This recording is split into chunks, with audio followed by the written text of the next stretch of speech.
Hello, everyone. Come on in. Come on in. Come on in. We're going to get started kind of early. I'm going to wait about a good few more minutes, get a few more people in here, and then we'll get started. We're going to do Perez Hilton on the trial and see what's going on with the trial. And then I would like to do Meghan's new podcast, where she's talking about herself again. Hello, Doodoo Bird.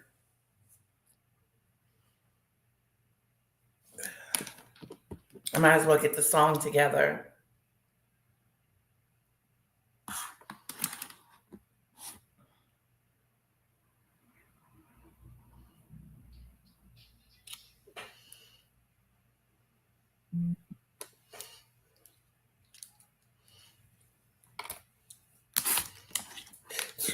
Excuse me.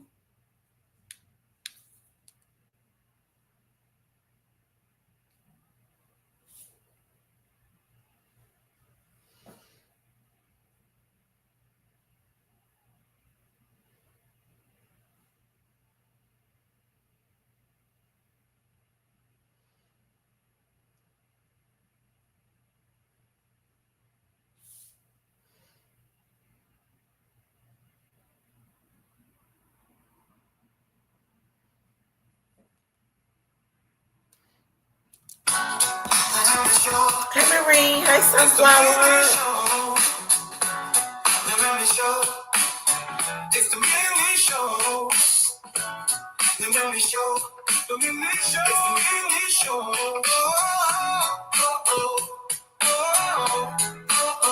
Yeah.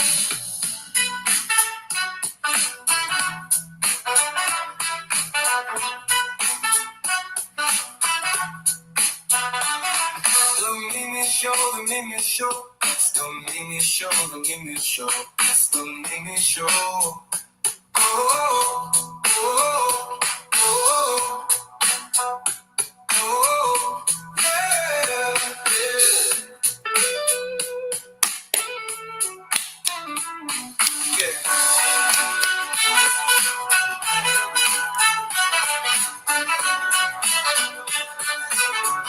I forgot my bell. Mimi Show, the Mimi Show. Mimi Show, the Mimi Show. It's the Mimi Show.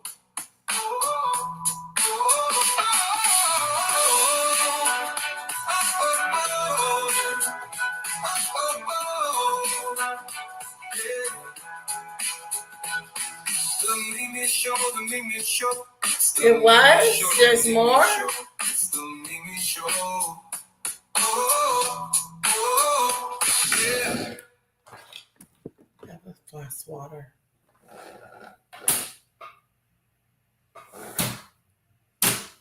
The mosquitoes. Not good.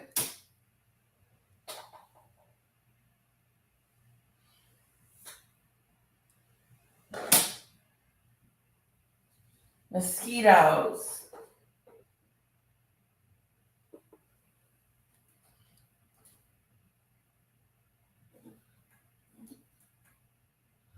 Sorry.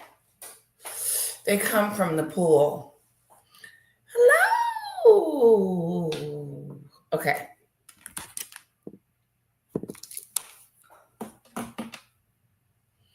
There's something else to happen with Meghan? Sunflower?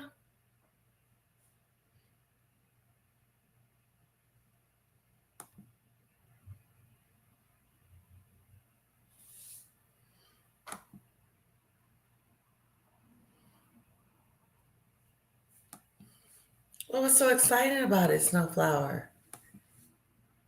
Tweet, tweet. Hello, everyone.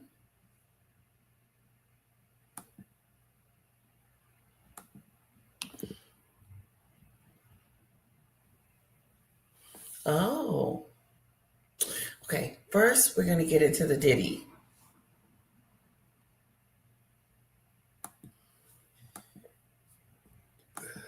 The Diddy spear.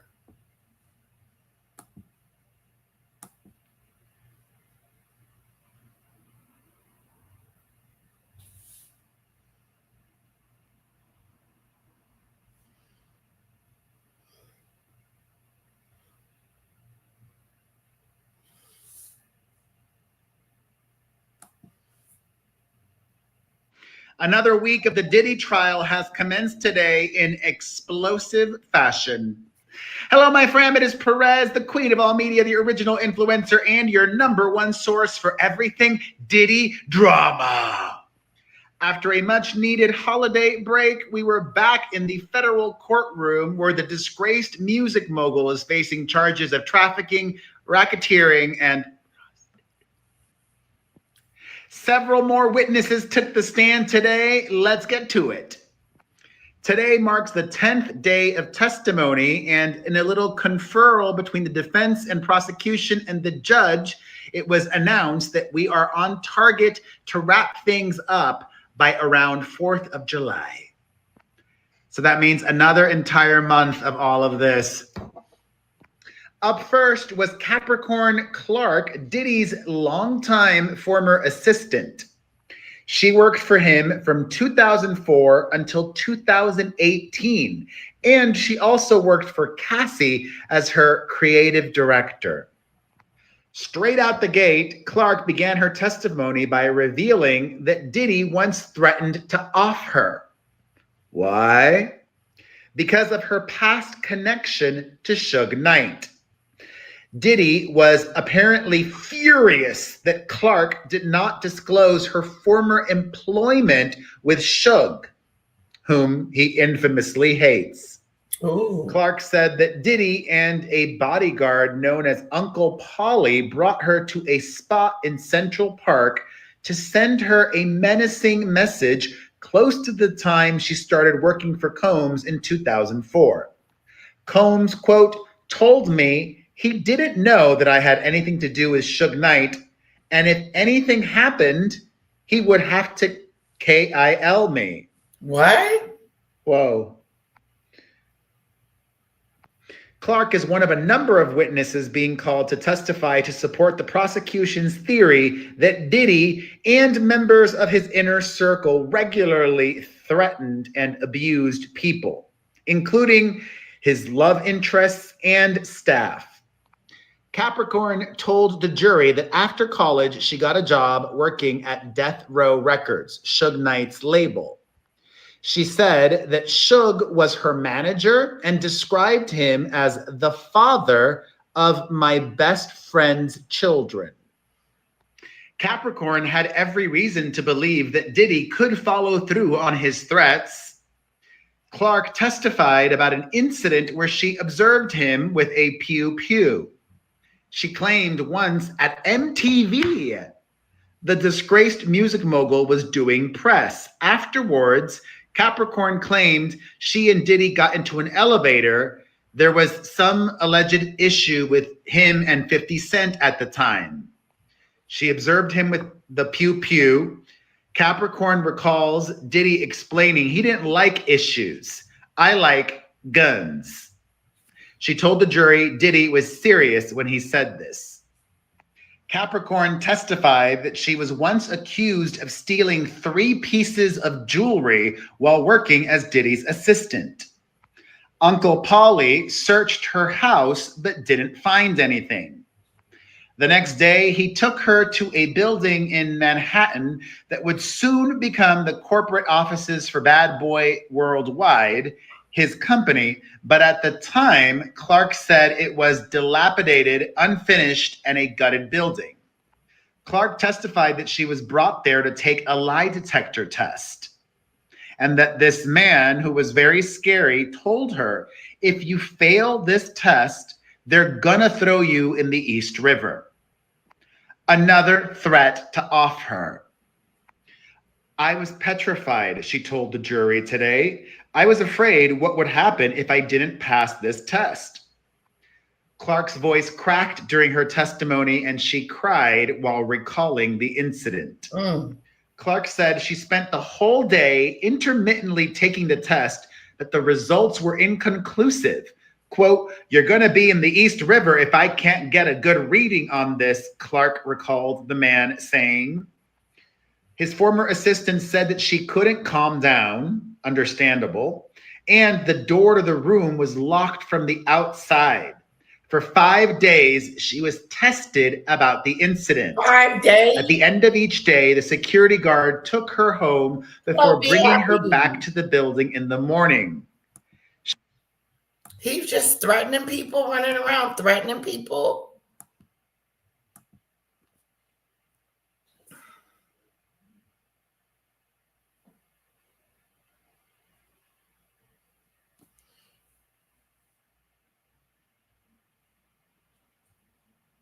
Wow, too much, huh? Be happy.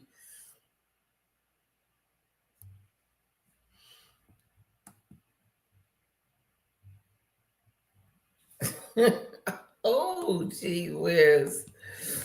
I have dreamed of Diddy more than once. Someone telling me back then to drop Diddy and Jag.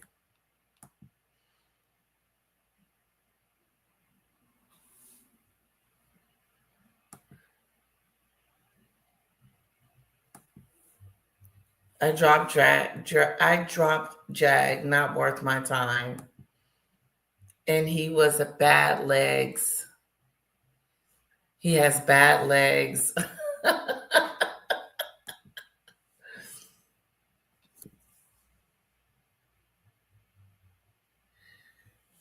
Jag a crumb, just worth dusting in the trash.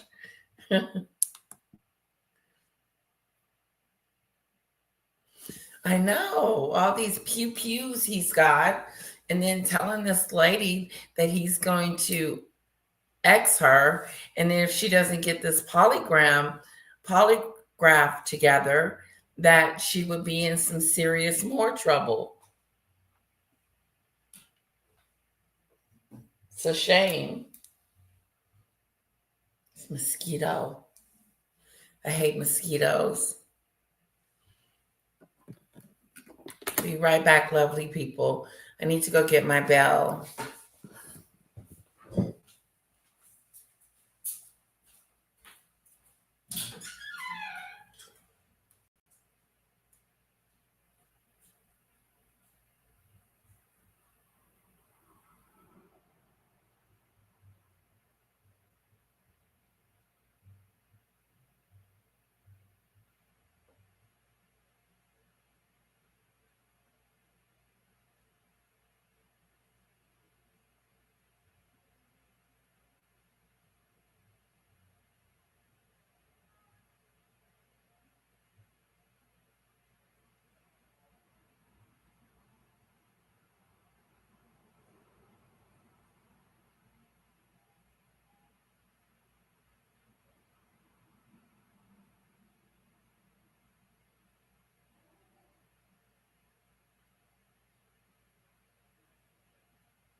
Pew, pew, pew, pew. Shame, shame, shame.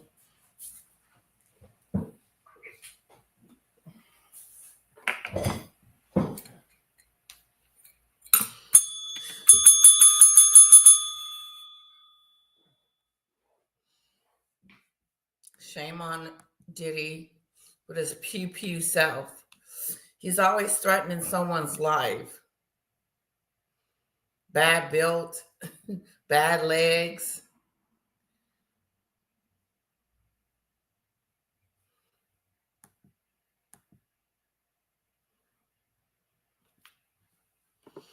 I brought her BS on Atwood and got real mad when I realized my mind was being played with. Ooh. Texas has huge bugs. No, thank you. I'm fine with our little guys here. Okay. Okay. I know that's right. Then I stopped and said, I don't even know this 304. Be happy that's her plan to damage people. Hello, Lady Letitia. Hi, eyebrows. Hello, pain.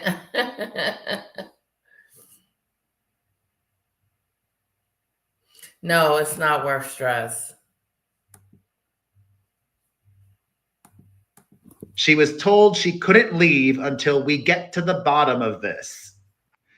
I was just trying to survive it, Clark told the court. Get a shirt. I'm not victim blaming at all. I just would not have stayed at that job. I would have quit so fast. Ew.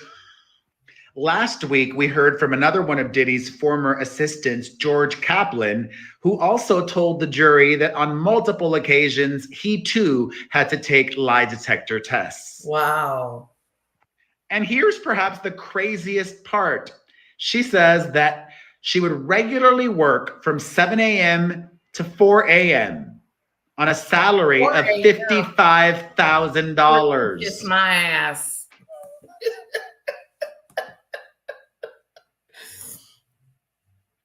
That's gonna be a no. That's a shame. That is a shameful, shameful, shameful. $50,000 from working from 7 a.m. to 4 a.m. That's no money. That's hard labor. Shame on Diddy.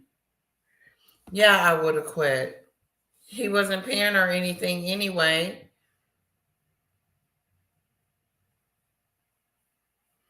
At all. Me too. I was trying to figure out the eyebrows too.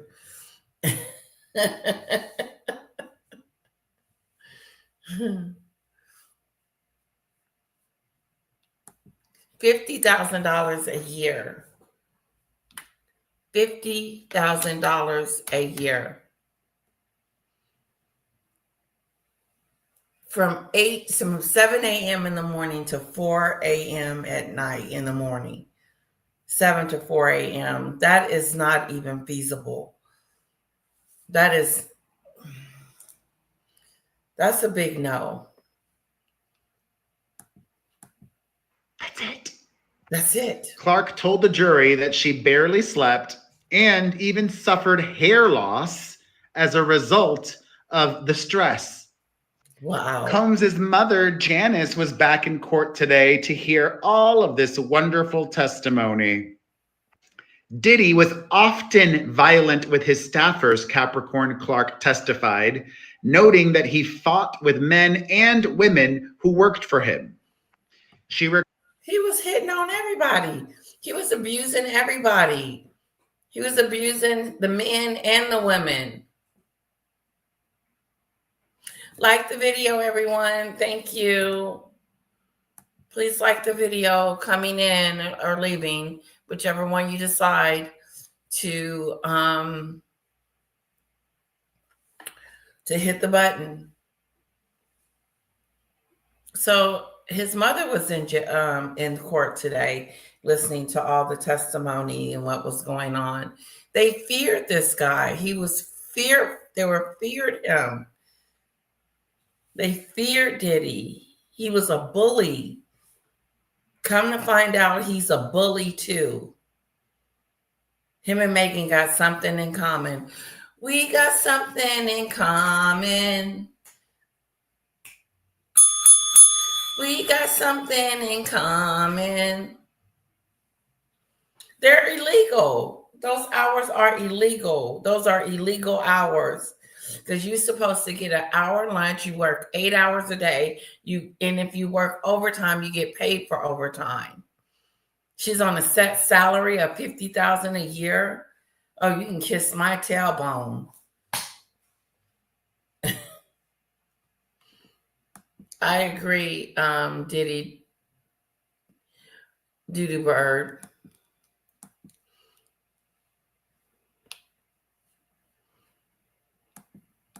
Recalled Diddy throwing phones at male security staff and a barber when he was upset. Throwing things. He threw a hanger at Cassie's best friend. And she got $30,000 from him hitting on her. He hits everyone. You're a bully. It should be, I think that they should make bullying illegal and a fine that you have to pay.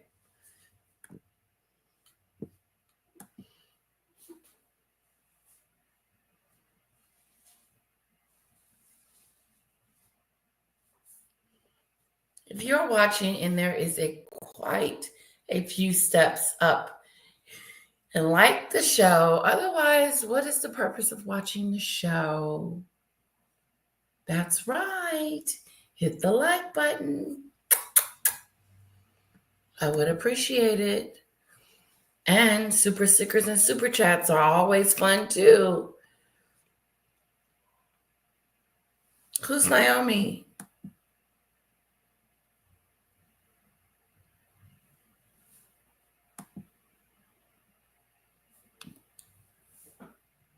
Hello, Greta.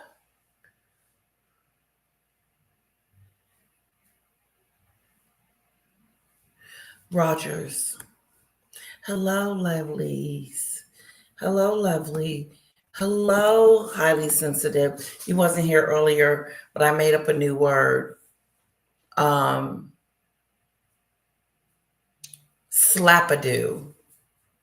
Slappadoo is the new word. The vice president of France got slapped by his wife. Domestic abuse. Domestic violence. Throwing phones at his assistant. Throwing phones, throwing things, picking up stuff to throw. You could hit someone in the head and hurt them. But he doesn't care. He's a bully. He's cruel. Cruel is a good word. Hello, Adu. He also once got violent with her in the summer of 2006, she alleged, while she was staying with him in his Miami mansion on Star Island. The violence against her, Clark said, was preceded by an incident during which Combs got upset with her for taking too long getting back after running an errand. Wow. See, your problem is you want a life, and you can't have that here. Ooh. Clark said Diddy told her upon her return. The next day, she complained to Diddy's personal chef that she hates it here after being told there was no turkey bacon. Annoyed, the chef stepped outside of the kitchen to relay Clark's comments to Diddy, who was standing on the back deck of his home. He charged me, Clark said. She described Combs running toward her, then pushing her back forcefully on her shoulders. If you hate it here, get the F out of my house. Leave, girl. Clark said in a shaky voice as she recalled what Combs told her during the incident. Oh. She did leave Bad Boy shortly after that. That was crossing my boundary, Clark said. And then eventually she went back. Capricorn also recalled an incident that happened with Lauren London. She's an actress, used to date Lil Wayne, and had a child with Nipsey Hussle. What he looked like going Clark to jail said that once get in trouble. Ran out there like a, what did you guys call him?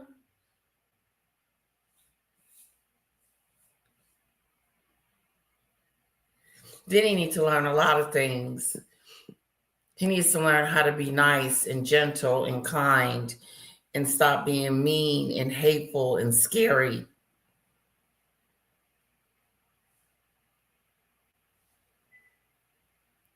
It is.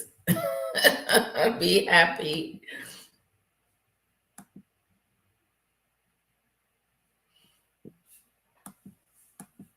Diddy explained to her and London why they didn't have a man. He said, "Let me show you something." He called Cassie over and he asked her to sit down, stand up, turn around, turn the other way, walk over there, grab that, hand me that, walk back, turn around, go back into the other room. When Cassie left the room, Diddy said, "Did you see that? You bees, B-I-T-C-H-E-S, won't do that. That's why you don't have a man. Eventually, her pay was. She went over there, and then he started making her do all kinds of crazy things. Walk, sit down, pick that up, put that over there, go by there. And she did it. That is not why people don't have men, Diddy. It's men like you is why women don't have men.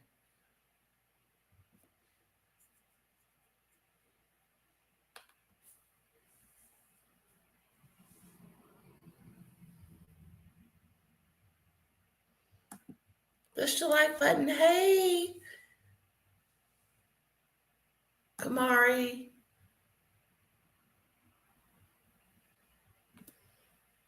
No, I just keep up with it with Perez. And so far, he's been a very mean, bullyish type person. Scary. Threatening people's lives, throwing things at them, treating them like they're rag dolls. Pick this up, do that, do this, do that. Who the hell do you think you are, Diddy?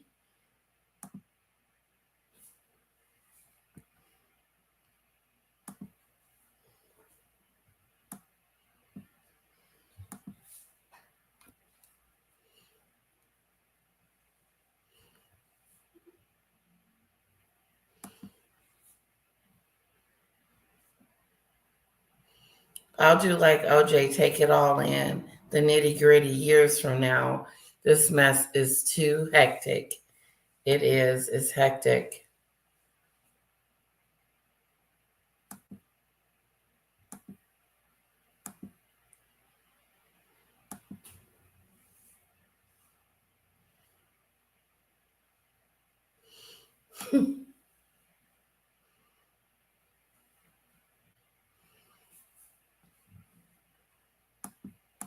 Was up to $65,000 a year, but she testified she would get no breaks. At one point, she went to complain to HR to discuss overtime that she was owed $85,000. Yep. A lot of overtime. His former assistant says that Diddy ripped up the paper and Capricorn was not paid. And she's got a lot more to say. I will share all of that and the rest of today's testimony. He didn't pay her overtime. That is illegal. Who said that earlier? One of you said that it was illegal to have her work like that and not get paid overtime.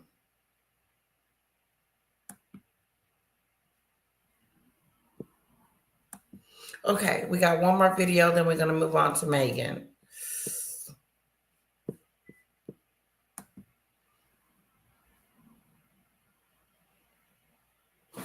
I say we got two more videos. He's doing one right now. Great news for Diddy, bad news for us. Uh-oh. Hello, my fam. It is Perez, the queen of all media, the original influencer, and your number one source for everything Diddy drama. Before we pick back up again with more testimony from his former assistant of many, many years, Capricorn Clark, watch the video I posted just before this one to be caught up. The bad news. CNN is reporting that victim 3, remember her, the one that the prosecution lost communication with? She now is not expected to testify in Combs's federal criminal trial. Uh-oh. She was just one of only 3 female victims identified as victim 1, victim 2, and victim 3 who were going to testify. Not all women who were in relationships with him that he was awful towards. We already heard from Cassie, and the fact that there aren't too many victims and now one is gone, this is bad. She didn't want to testify, a source tells CNN. She doesn't want Three to do sources it. familiar with the case tell CNN that victim 3 is the woman who has been identified as Gina throughout the trial. Remember, just last week, we heard from George Kaplan, another former assistant of his, who testified that he saw Diddy throw things, those decorative apples, at Gina. Cassie also testified about Gina, telling the jury that Diddy was seeing her throughout the duration of her relationship with him. He was not the faithful kind. No. U.S. Attorney Maureen Comey said that the prosecutors may try to call Gina, but said while she's under subpoena to testify, she may not show up. Comey said in court today that it has been difficult to get in touch with victim 3's lawyer. In court today, in a moment that the jury was not present, his defense attorney, Mark Agnifilo, said, quote, Gina is out of the case. Gina is not coming. They got to Gina. They got to Gina. Thankfully, though, they did not get to Capricorn. Clark, more from her now. They got to Gina. She's not going to testify. She's scared. I don't blame her for being scared.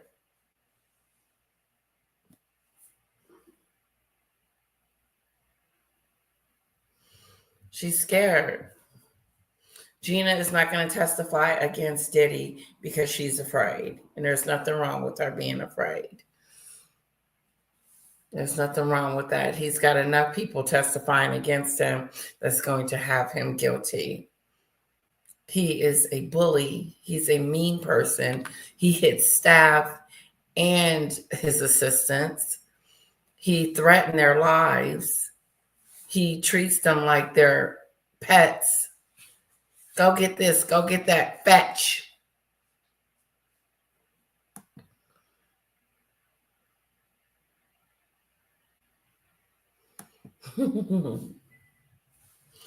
Jag a dust bunny.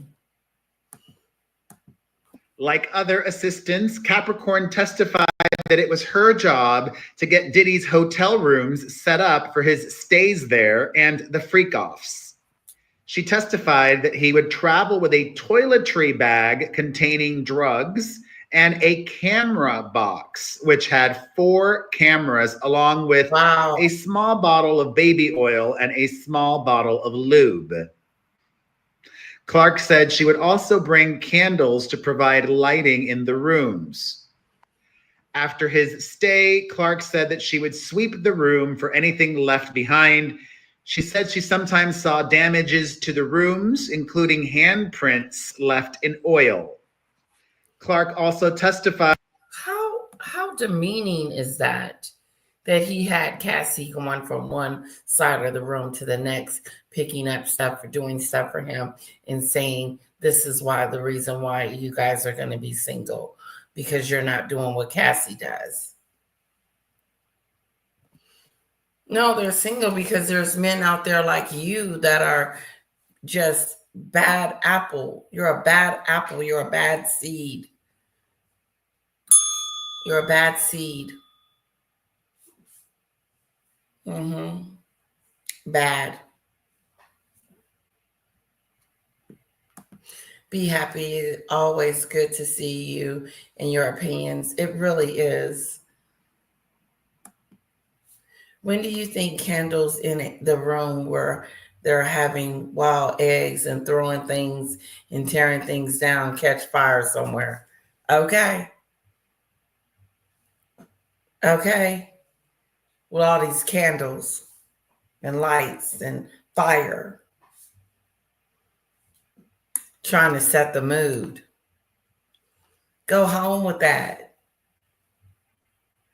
Like he had to have his F-offs on the road. Just wait until you get home. Oh, but no, see, he couldn't wait until he got home. Wild eggs. For a sec.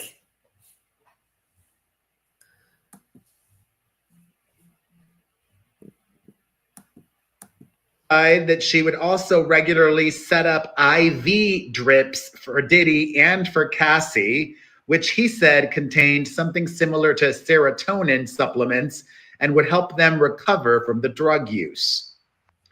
His former assistant claims that she was even kidnapped by Diddy. It all happened because he found out that Cassie was seeing Kid Cudi. She testified to the jury today that Diddy said he was going to kill Kid Cudi the morning he discovered the relationship. Capricorn said that Combs banged on her door between 5:30 and 6 a.m. on December 22nd, 2011. She opened the door to Combs looking furious with a gun in his hand. Wow. And his dress slacks ripped at the crotch. Combs barged into her apartment with the gun, yelling at her, "Why didn't you tell me?" Referring to Kid Cudi. "Get dressed. We're going to kill him," Combs told her, according to Clark's testimony. Clark says she told Diddy she didn't want to go, but that Combs said he didn't care. Get dressed. Let's go. We're finna to go pew pew somebody. What has he done that we don't know? Did he really kill? Did he really unalive Kim? Did he do some of these things that people think he has done? Like Tupac Shakur?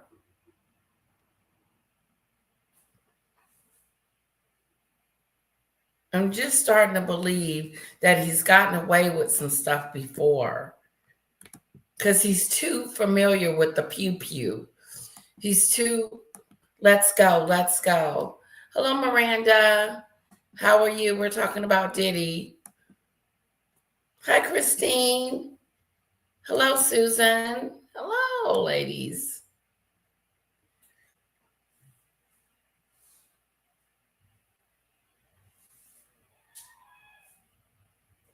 It is disgusting.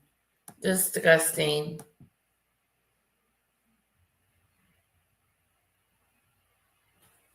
Anything goes with him. Hitting on his staff, bullying them, threatening them to unalive them. Now he's at Cassie house, bamming on the door, talking about let's go kill your boyfriend. Let's go get rid of your boyfriend. Let's unalive him. He's got some sick issues going on that he resolves his problems with the pew pew.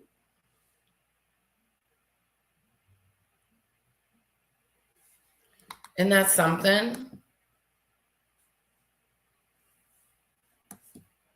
Well, his assistant is testifying and telling us how much she would make working from 7 to 4 a.m. in the morning. She was making $50,000 a year, which is nothing. And then she said that he owed her $80,000 for the overtime. He ripped it up in her face and said, "Get out. I'm not giving you anything." I do too. I believe he did something to Kim and to Tupac. Not sure about Jamie Foxx. Hundreds of others have gone or missing. See?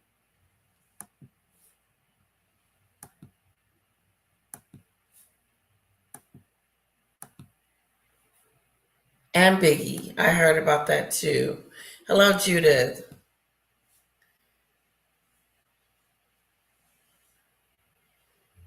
He was deadly scared of his fame. He's twisted and a degenerate. And Susan, he uses others for his dirty deeds. Yes, he told Cassie to get in the car. Let's go. We're going to go on the live your boyfriend, Kid Cudi. And Cassie said, "No, I don't want to go do that."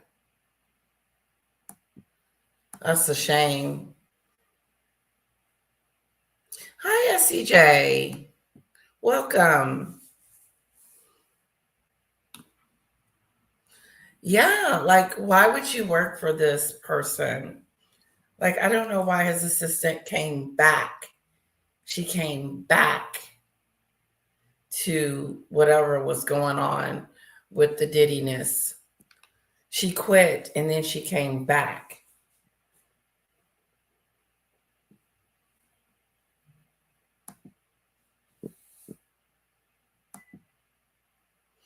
Right now, we're talking about his assistant and what she saw and what she witnessed.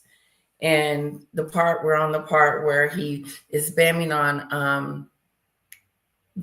on Cassie's door, telling her to let him in for at least 30 minutes. And then she finally opens the door and he goes in there with the pew pew saying, let's go get rid of your boyfriend. Who does that? He's a thug. He's dangerous.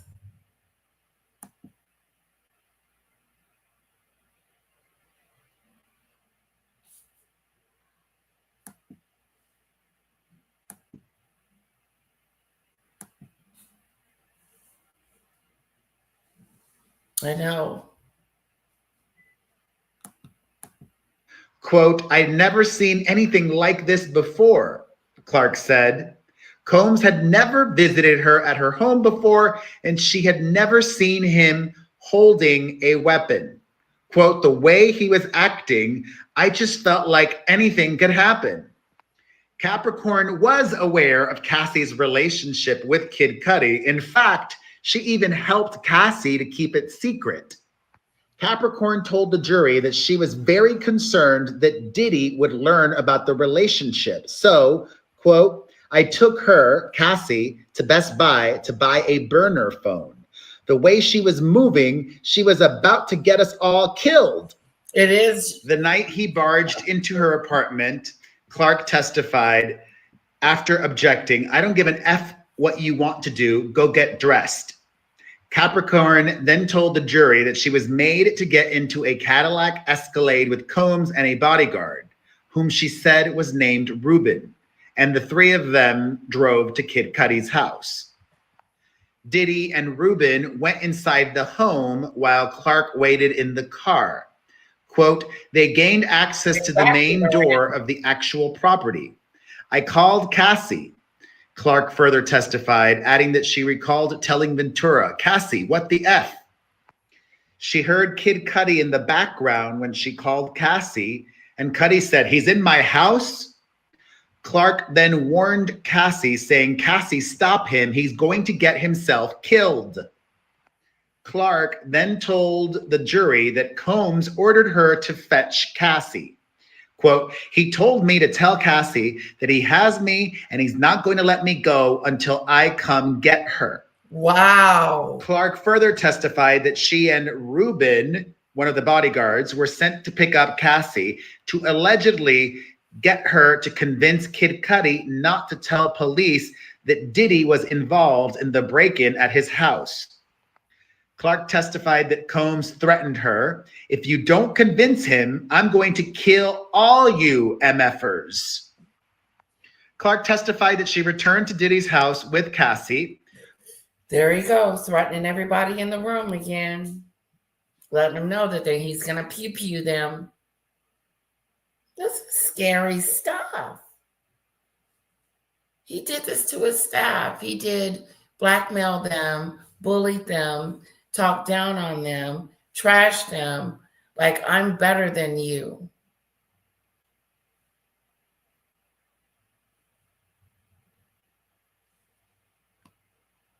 Yes, he did, Judy Bird. He had everyone in fear.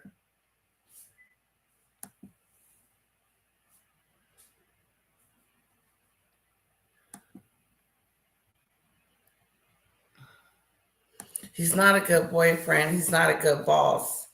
If anything, they probably should have put some extra, they probably should have sued Diddy for being a bad boss. You know, just being a mean, bad boss.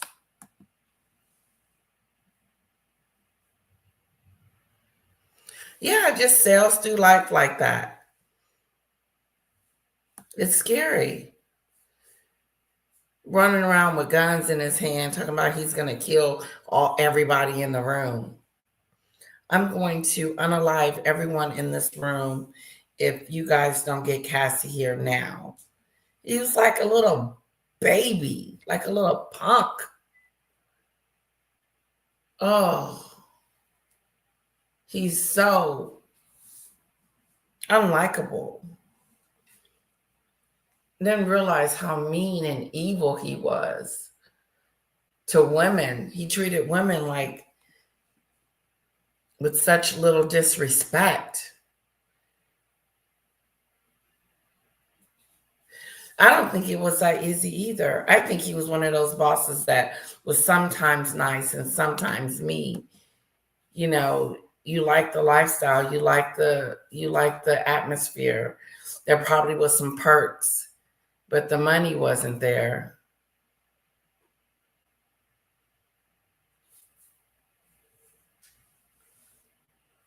Oh, really, SCJ?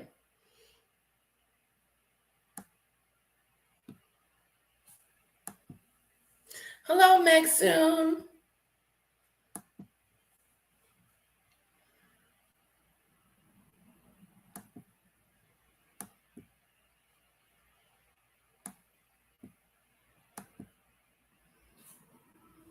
No, keep talking. It's interesting. Quote, Puff was standing there in a robe and his underwear. There we go. And he immediately began kicking Cassie. Kicking her. Clark told the court today that Diddy began kicking Ventura, Cassie, repeatedly, and that with each kick, she would crouch into more and more a fetal position. Asked why she didn't intervene, she responded that Diddy told her that if I jump in, he was going to F me up too. Clark took off her glasses and rubbed her eyes with a tissue as she testified, her voice breaking with emotion about calling Cassie's mother and telling her that Diddy was beating the... There it is right there. The mama call. The mama call. He is beating on your daughter. He is beating on your baby. He is beating on what you brought into this world, ma'am. Something needs to be done. I would have flew down there or drove down there, wherever Cassie was, and picked her up and said, she's going home with me, Diddy. It's over for you.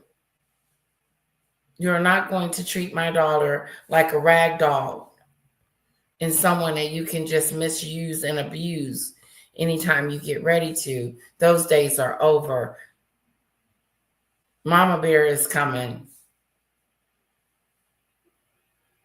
And I would have called the police. He's beating on her. He's hurting her. He's abused her. She's got bruises everywhere. And it's a mess. He's threatened to unalive her several times. He's just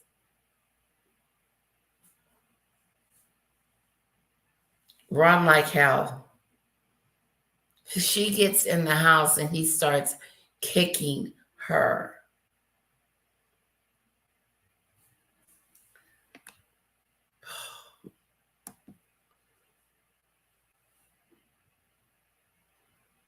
When he changed his name to Sean Combs, his demeanor changed with it. Miranda.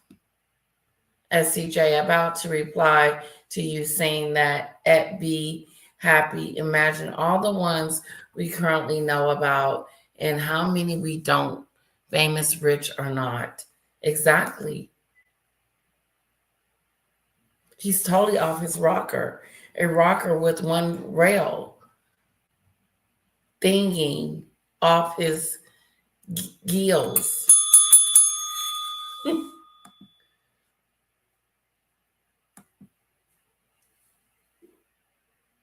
This was every day. He hit her every day. He was hitting on Cassie daily, like a daily beat.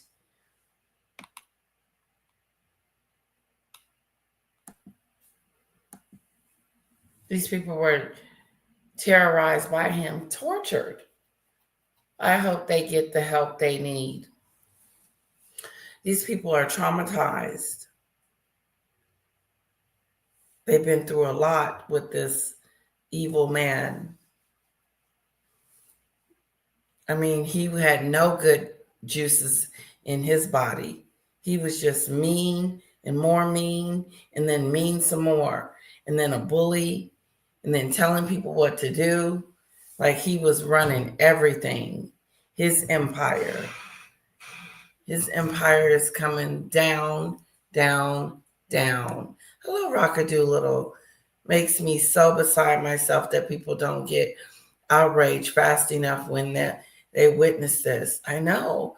Even the assistant sitting there crying on the stand. I bet she felt so bad for Cassie and wanted to help Cassie, but couldn't because knowing she was going to get beat too. I would not be trying to, I'll be on the witness stand talking. And then I would have me a civil suit for like the $80,000 that he didn't pay me for my overtime. Oh yeah.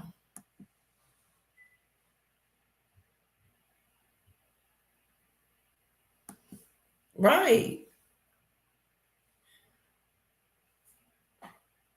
It's crazy how his security just overlooked it. Pretend like they didn't see him hitting on Cassie. Like it was a normal, this is what they do normally. He could have hurt her really bad. He really could have. The way he yanked her and punched her by that elevator and drugged her and started pulling her towards the room. Like you. One thing I want to do before we move on is I want to hear his apology.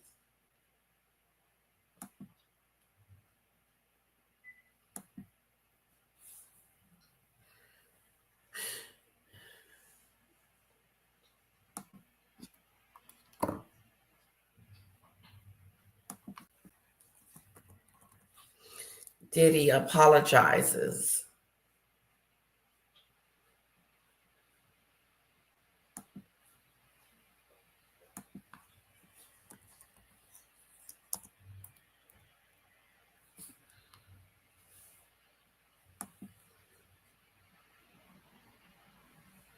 Here it is right here.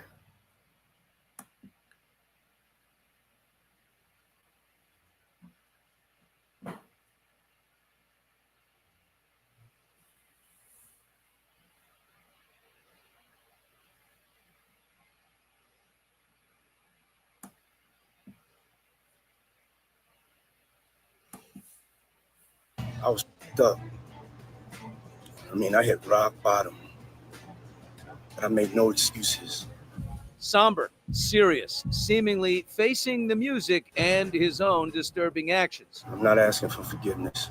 You total dodo bird. I'm truly sorry. You think You're not people will sorry. forgive you, Diddy? New video. The paparazzi talked to Diddy as his apology went public. Diddy flashed a thumbs up sign. Then he spoke to the photographer who was sitting in a car outside his South Florida compound. Have a good day. All right, you too. In his Instagram video, Diddy confirmed it was him on this beyond disturbing, hard to watch Wow. 2016 footage broadcast Friday on CNN. My behavior on that video is inexcusable. On your I take video full and everywhere responsibility else. for my actions in that video. Surveillance cameras caught Diddy yanking his then-girlfriend Cassie to the ground in a Los Angeles hotel, then kicking her several times after she collapsed in a heap. They were photographed just 2 days after that brutal beating, hand in hand in Hollywood. What appeared to be bruises are visible on Cassie's legs. It's so difficult to reflect on the darkest times in your life. Sometimes you got to do that. Darkest times. But nowhere in the 1 minute, 11-second video does Diddy ever say Cassie's name. I'm disgusted. I was disgusted then when I did it. I'm disgusted He now. is such a Cassie liar. Ventura's lawyer is blasting Diddy's apology as pathetic and desperate. She tells Extra today it was more about himself than the many people he has hurt. 50 Cent, who's had a long-running rap battle with Diddy, reposted the apology with the message, "This is not going to work." Emily Ratajkowski reacted with the single word, monster. Aubrey O'Day, who worked with the music mogul on making the band, wrote, "Diddy did not apologize to Cassie. He apologized to the world for seeing what he did." Diddy and Cassie dated for more than a decade. She recorded the song Me and You on his record label. Baby, tell me if you like it. In a lawsuit she filed last year that referenced the incident seen in the CNN video, Cassie accused him of rape, assault, and violence, claims he vehemently denied. Diddy settled that suit just one day later. But could there be any legal fallout from the disturbing incident 8 years ago? Even though he's admitted it and it's on tape, Diddy cannot be prosecuted for these criminal actions because the statute of limitations has already passed. We spoke with attorney Rose Marie Arnold, who is not involved in the case today. In my opinion, he's trying to salvage his reputation by saying, okay, you're right, I did it, but I disgusted myself when I did it. I'm disgusted now. But at the end of the day, any legal case going forward, he's going to be asked, well, when you did it to this person, were you disgusted? Are you disgusted now about what you did? Authorities have still not said whether the raids on Diddy's LA and Miami mansion. Yeah, were you disgusted? He's not disgusted. He's hit these women and men and tortured them since they've been in his circle of arena. He knows better. And his apology is flat as a pancake. Actions were related to a mountain of other lawsuits that accused Diddy.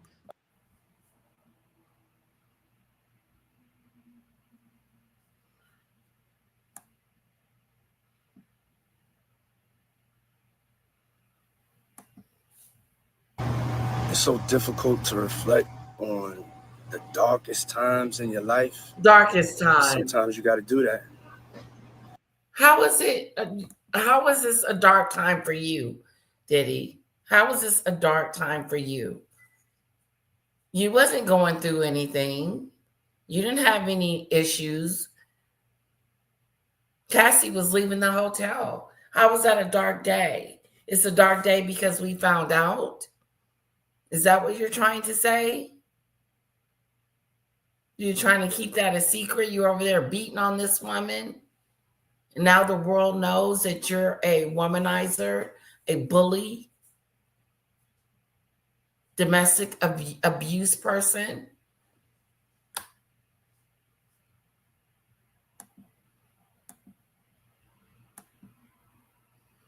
Yeah, it would be hard for me to do.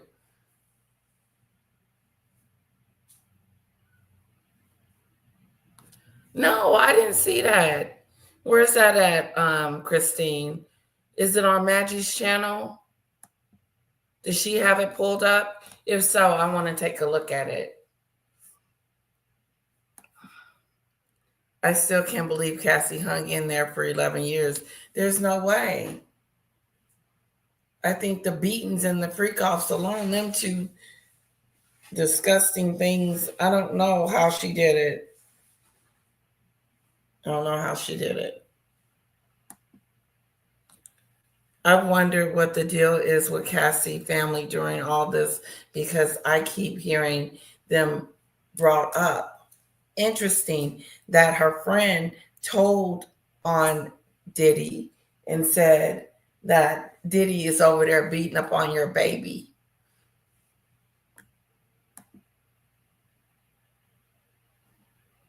Don't judge a book by its cover. He looks like he's a meanie dude. That's what I'm saying, Foxy BB. Where is it, Christine?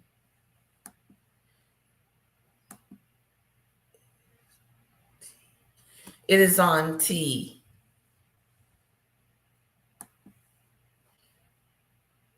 Because people were drunk on money and scared of that manic Diddy.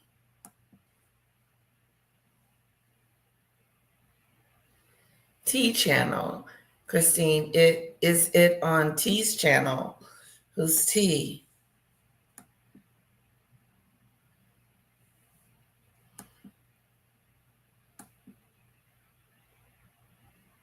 I did see where he was arguing with that gentleman, and the gentleman denied that he would whoop his butt. The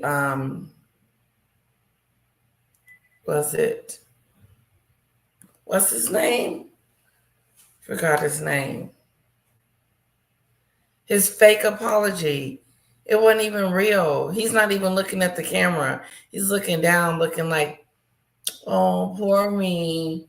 I'm the victim. I did it. Oh, oopsie daisy. It's all my fault.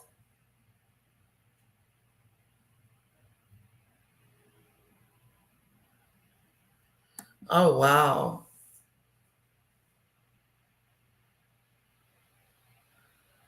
Miranda, oh, it's been deleted by him, but some creators caught it also. It wasn't sincere, but it's dusty faced. That's a new one, a fake apology. It's just sorry he got caught. That's it. Talking about a dark moment in that was during a dark time. You weren't going through nothing. You were having a freak off. She decided to leave and you got mad at her and started kicking her around and treating her like a rag doll instead of just letting her go home. But no, you're the man. You're in control. You tell her when she can leave and when she can't. You are a bully, sir.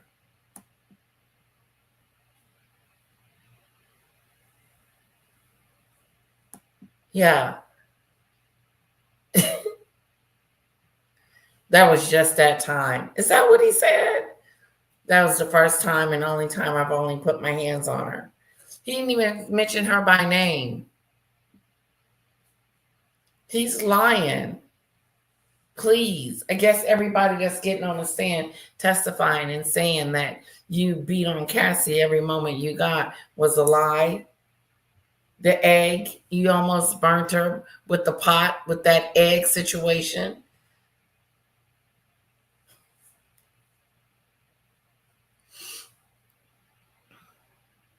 What else? You broke into her boyfriend's house, traumatized his dog, and then locked him in a closet somewhere where when his owner got home, he was all distraught. What about you saying that you would unalive the assistant if she did anything? Like, you are a vicious person, vicious. SCJ, can you slow down the chat for me? Oh, she did? Outside the courthouse due to Maggie ran it on her channel. Which video was it?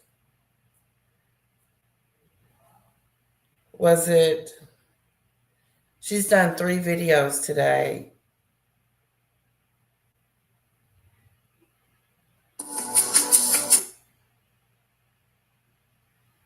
Oh, is this it? Dude, wait, hold on. Hold on, guys. 2004. Gino was at a party with Diddy, and you helped me out with 200 kids. I didn't with them on my YouTube last night. So what did you think about Capricorn Clark? Did you find the testimony to this point? Did you find Capricorn Clark to be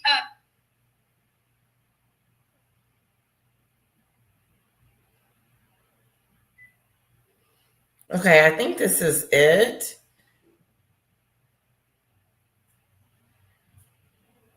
I will try to save it.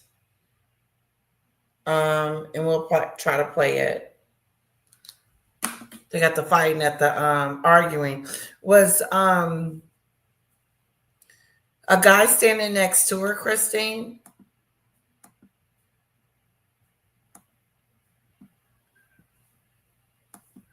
Very mean.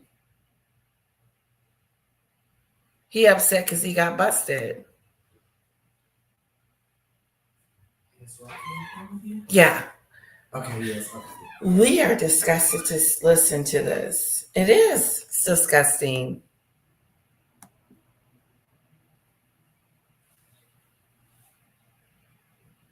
Yep. Trigger warning. Sorry, guys. Hello, Heather from New Zealand. He's a rotten, evil, bullyish, bad, bully man. Putting his hands on women like that. His mom should be ashamed of him. Never a dull moment. I think I found it. Is though not the new Jaguar right? The truth.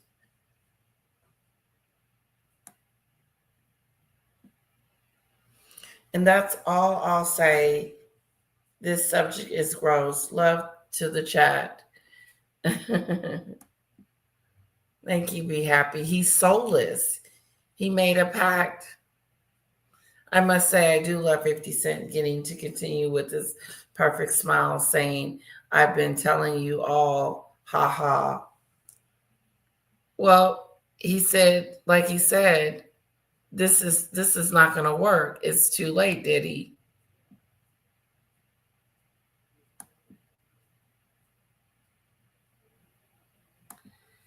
Yeah, I got a little bit more. I want to hear him say his apology.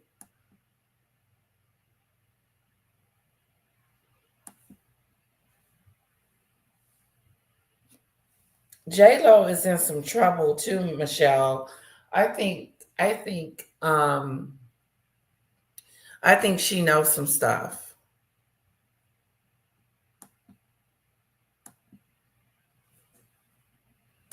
I don't think they were just more than business partners. I think they were in a relationship.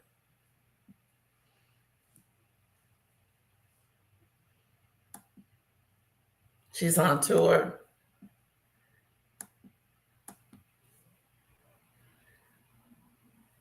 R. Kelly knows what went on, and yes, more are going.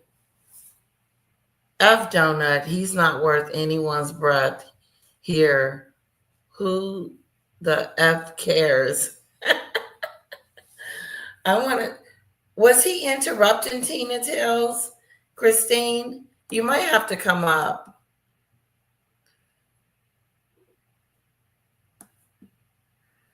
Look at R. Kelly interview with One Thing, 60 Minutes.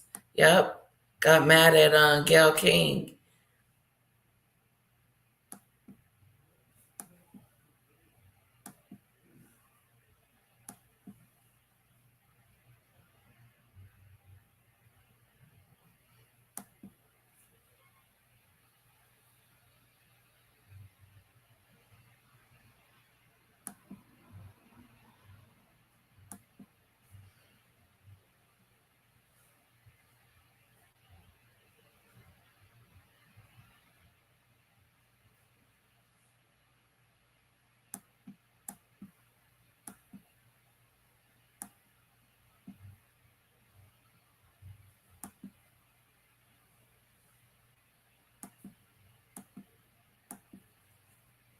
Gene Deal. That's his name.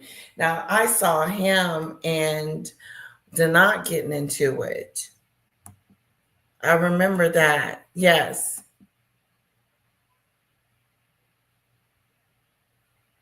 But before Gene, he interrupted Tisa's live. Okay.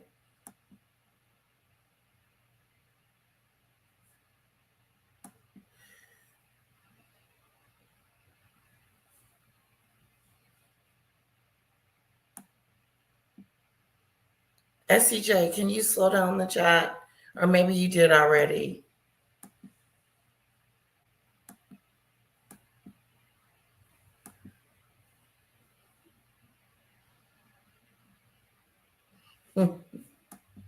Hooting for dollars.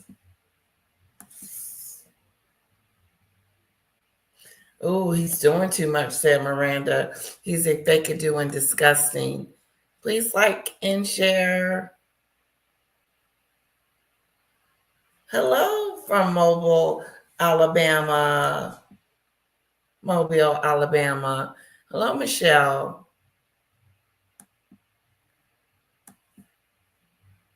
That's what it was saying? An out of control YouTuber. Let's finish listening to the. I was up. I mean, I hit rock bottom. He had not hit rock bottom. He had not hit rock bottom. That wasn't rock bottom for him.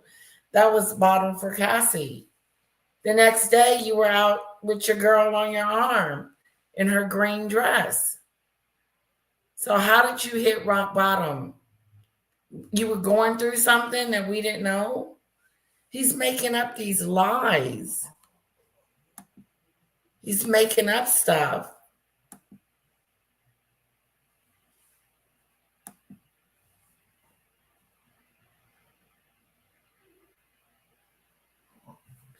Oh, you think so, Susan? You think so?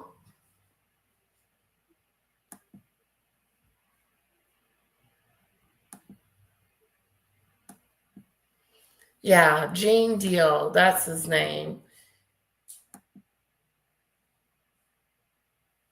He got into it with Gene Deal today on live. We're going to play it on Maggie's show.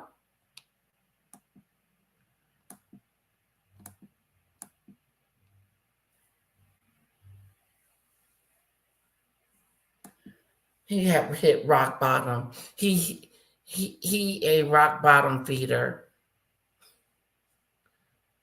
He hit rock bottom because the feds hadn't picked him yet. Nope.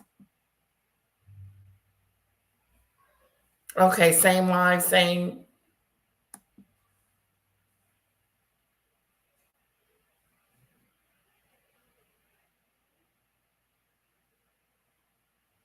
Yeah, I don't think he's going to testify. J-Lo also had was holding the pew in her purse at the club that one time. Yep.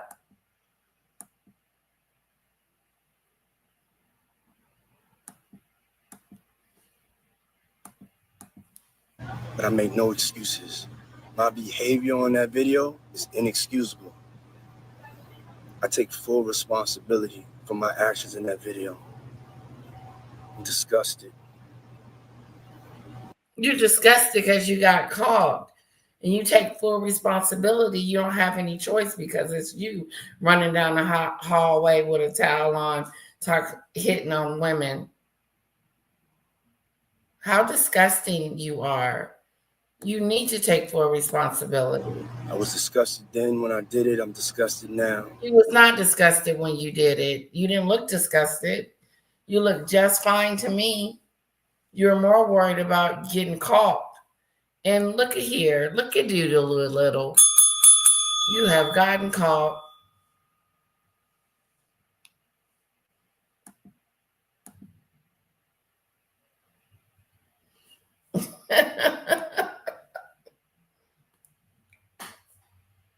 No, she wasn't the only one. Staff.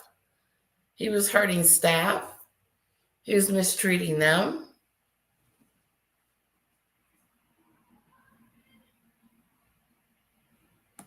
Hey, Didwit. I went and I sought out professional help. He lying, talking about he went and got professional help. He know good and well he didn't go get no professional help. Put a one in the chat if he went and got professional help. He's apologizing for getting caught. That's right, Dimwit.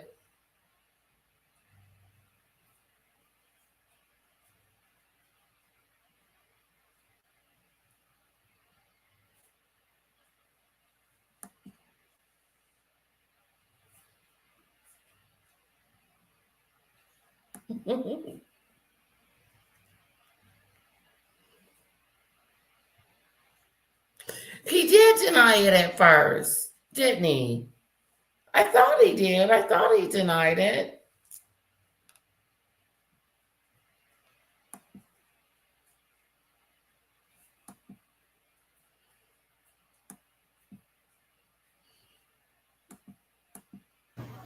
Now they're going to therapy, Therapy. going to rehab. Rehab. Had to ask. Therapy and rehab. Rehabilitation for hitting on women. But you didn't. And you hit her again after that. And then you AR'd her. That was just a moment that we saw. But you went right back to your regular business as usual, hitting on Cassie on a daily basis like it wasn't nothing. If you felt bad and ashamed about it, then why did you keep doing it? Did the therapy not work? He's full of it.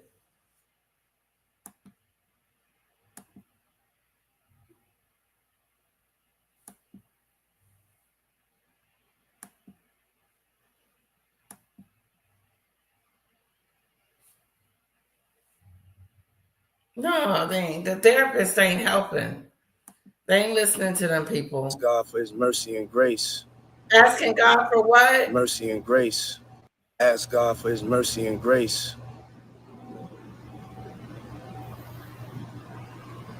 He is so ugly. I'm so sorry. But I'm committed to be a better man each and every day. I'm committed to being a better man each and every day. I'm truly sorry.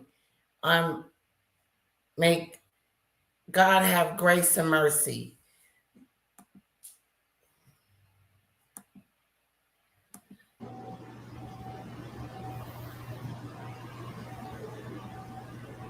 I'm so sorry. I'm so sorry. But I'm committed to be a better man each and every day. Had to ask God for his mercy and grace. He looks evil. I'm so sorry. But I'm committed to be a better man each and every day. No, you wasn't. I'm not asking for forgiveness. I'm truly sorry.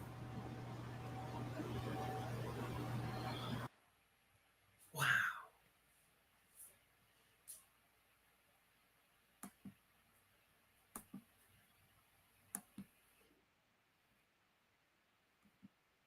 Can't call the police, but you can. The next day is when Cassie previously testified that she sent Clark and her mother the email about Diddy threatening to release 2 sex tapes and to hurt her. Lauren London was apparently involved in the Kid Cudi alteraction too, because she was on the phone talking to Cassie around the same time. I predict she might get called as a witness. We might be hearing from Lauren London later on in the trial. And we still have even more of Capricorn Clark's testimony to get to. I will share with you all that in a video coming up later in just a little bit today. But until then, let's discuss everything that we have learned here in the comment section.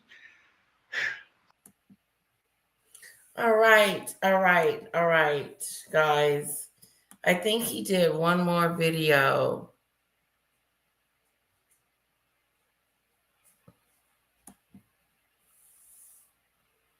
The worst, who did the worst. And we're back with a very eventful day on the witness stand. Hello, my fam. It is Perez, the queen of all media, the original influencer, and your #1 source for everything Diddy drama. Right, that's right. I've already shared with you 2 videos today about the latest developments. Watch those to be fully caught up. But let us resume with Capricorn Clark's testimony, his former assistant who is speaking to the jury in the racketeering, trafficking, and prostitution trial against him.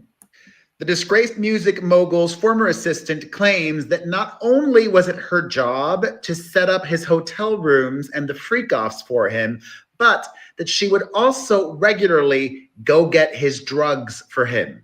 Wow. She testified that he would use Molly, ecstasy, regularly, as well as prescription medication throughout the week. and that his drug use increased over time. Capricorn said that a man called One Stop usually provided the drugs when they were in Los Angeles, and the drugs usually were delivered to her or to Diddy directly. He asked her to go get him ecstasy fewer than 10 times, she said. She also testified that she saw him offer drugs to his friends and girlfriends. During a trip to France in 2006, Diddy asked her to get him some coca, the sniffing kind. Capricorn then testified she had his security guards go and do it instead.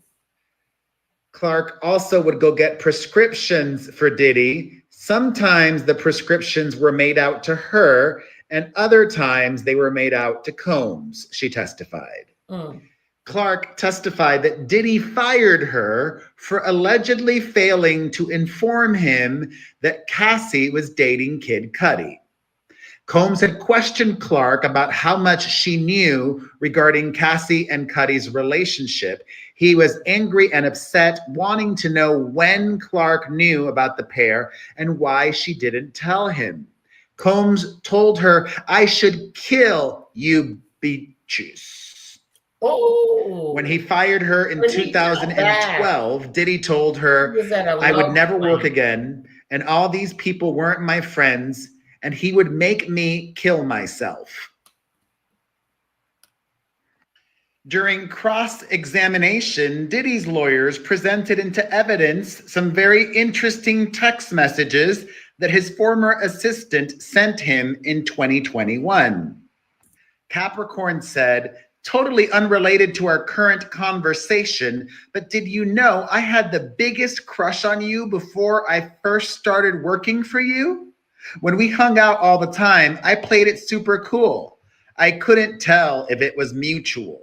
I just know for sure you like to have me around. Sometimes I wonder if we misused all that dope chemistry. It was super fun back then. We called you Chalk, short for chocolate. Great memories. Super fun back then," she told him in 2021. And today on the stand, she is saying something very different. That is what the defense wanted to point out to the jury.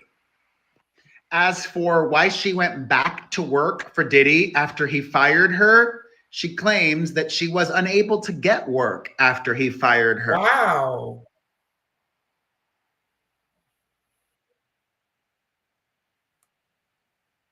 Last year, Capricorn was in talks to go back to work for Diddy. And Clark also testified that contrary to what the prosecution is trying to allege, Diddy did try and make Cassie a star. Quote, "She got a considerable amount of support. The lion's share of Bad Boy was on Cassie at that time." Clark testified that in 2012, arson investigators reached out to her asking her to make a statement about Kid Cudi's vehicle, and she said she hung up the phone and did not want to provide a statement. Not about Kim. "I wanted this whole thing to be over," she testified. Capricorn also testified that when she returned to work for Diddy in 2016 as Cassie's creative director, quote, "Her drug use was preventing her from the opportunities that were before us." During cross-examination, Capricorn told the court that after she called Cassie to let her know that Diddy broke into Kid Cudi's home, Combs got into the car and left the residence. They were driving away from the home when Diddy spotted Kid Cudi traveling in the other direction. Combs then chased Cudi in the vehicle until he heard sirens headed in the direction of Kid Cudi's home. So instead, Diddy just left and went to a club. Capricorn also testified that the longer Cassie dated Diddy, the more bravado she got. Quote, She went from being a sweet model to a feisty girlfriend. Wow. Speaking of Cassie, by the way, today she was taken to a New York City hospital where by the time you're watching this, she might have already given birth after going into labor today. Oh. One of the other reasons that Capricorn went back to work for Diddy, she testified, "This is my whole life She and went their into labor. shenanigans. I have no parents. My son has autism. He's nonverbal. My stakes are higher. I needed his help so I could take care of my son." Oh my God. She also testified that after she was fired in 2012, she called music mogul Jimmy Iovine. She said, "I made a couple calls. Jimmy Iovine called me. He told me to come by. When I got there, it wasn't about job opportunities. He was there to tell me to leave Puff alone, and it wasn't going to end well for me." On redirect from the prosecution, Capricorn testified that when Diddy went barging at her apartment to go and confront Kid Cudi and Cassie, he was carrying a gun. The prosecutor asked, "And the gun was visible to you?" Steiner asked. "Yes," Clark replied, further telling the court she feared at the time if she did not oblige Combs's demands, "I would be hurt." Capricorn was asked what she was doing in August of 2012. She said, "I was on vacation with Rihanna." Then she wasn't asked any further questions about that trip. Maybe we'll hear more from her about that later. Clark also reiterated that she felt blacklisted after Diddy fired her. "At this level of business, he holds all the power as it related to me," she told the jury. Wow. And we're actually not going to hear more from Capricorn Clark. She just rapped. No more. She's off the stand. Tomorrow, the prosecution intends to call an LAPD officer, an LA Fire Department officer, Deontay Nash, and a woman called Mia, who is one of Diddy's former assistants and an alleged victim. That's a lot of people tomorrow. Ay, ay, ay. Additionally, a new report claims that Diddy has been making millions since he was incarcerated by renting out his private jet. Diddy's Gulfstream G550, registered to his company Love Air LLC, has been rented out at least 126 times since his arrest last September, Wow. making him at least $4.1 million. Well, he's got a lot of legal bills, so that'll help for that. And this is everything for now until tomorrow. So we've covered a lot of ground in this video. Let's discuss it all in the comment section.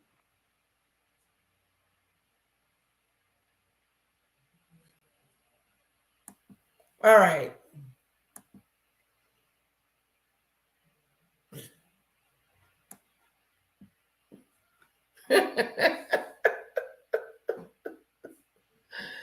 Damn what?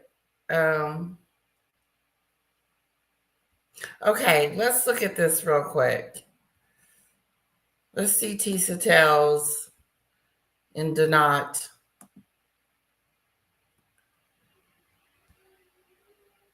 Christine, are you Oh still my there? God.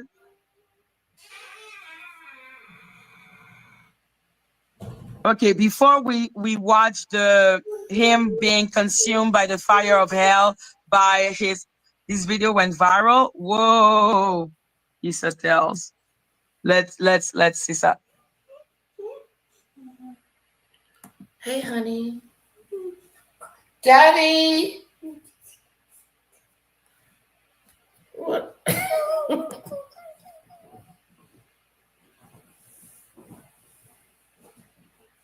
Kara, what are you doing in here? Where's your daddy? She's in here with me.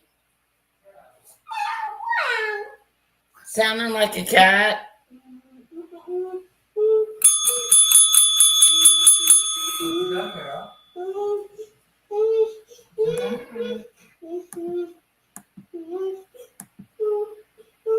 We found a snail on there. You found a snail. I love his cute. Oh wow. Back outside. He's smart. He's brave and kind. He was a big snail. He's brave and Was he? That's it. He was a big snail?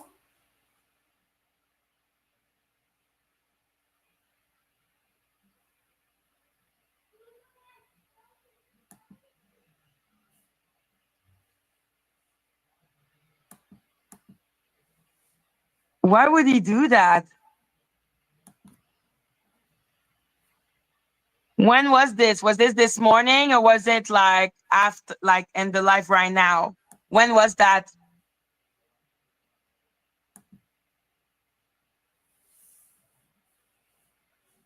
Hello, Carla. Which one was it? Does someone know? Last week? Okay, no. If you this morning? Okay, so it must be that one. It's a short. Is it a short? Toward the end of the lunch live. Second video from Is this that morning. Christine? Oh yeah, we're gonna watch everything. I'm just now curious. Donat took over the trial. What? Capricorn Clark just ended. He's so funny.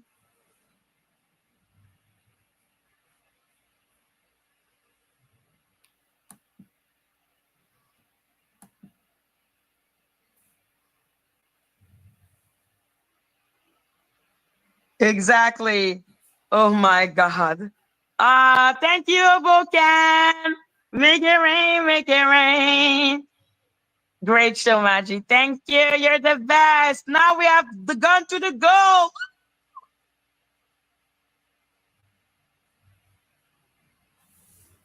Okay. Around Jean. Okay. Okay. Hey, what's up? He is pretty. Oh. Can you tell everybody your handle again? Tisatels. TISATELLS on YouTube. Wait, hold on. Hold on, guys. Gene was at a party with Pete Diddy and you held Gene. him down with 2 minor kids. I did Gene. an interview with them on my YouTube So look, last night. Pay What do you attention. have to say So what do you think that, about Gene? Capricorn Clark? Did you find What her about testimony Ryan- to this what point? about Ryan Pittman? Did you What did about you what you find think, Capricorn Clark to be did you find her to be very, very credible? Yeah, I What did you interviewed think? last night. What did He you think? said you was at a puppy I party. thought she was good. You thought she was guys good? eat Does it pills sound like what and you he know? helped Why is he yelling? minors down. Yeah, As basically. well Huh? as him, Gene. I interviewed All right, him. Gene. All Right, right, listen. Gene, thank you. Okay, so listen, let me get back on the streets. Let me get back to the streets. Okay. Wait.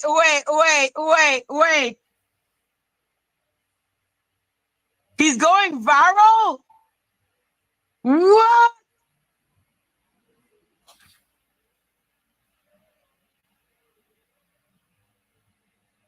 Okay. See, look.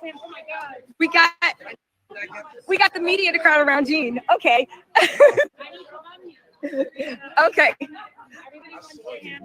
Hey, what's up? Oh. Can you tell everybody They are getting crazy number, and if they are, he's the type to fight with them and, you know, find the short. Where is the short? Is it on Donat's channel? Where is the short? Was that Donut talking in the background? Where is the short? Oh my God.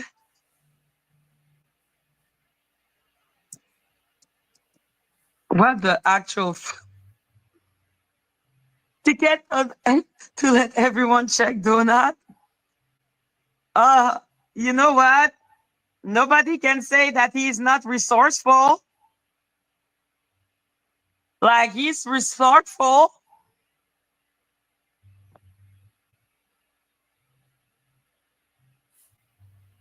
Yo, the dude is gonna go viral. Good for him. Gisatel was rude, but all good. Oh my God.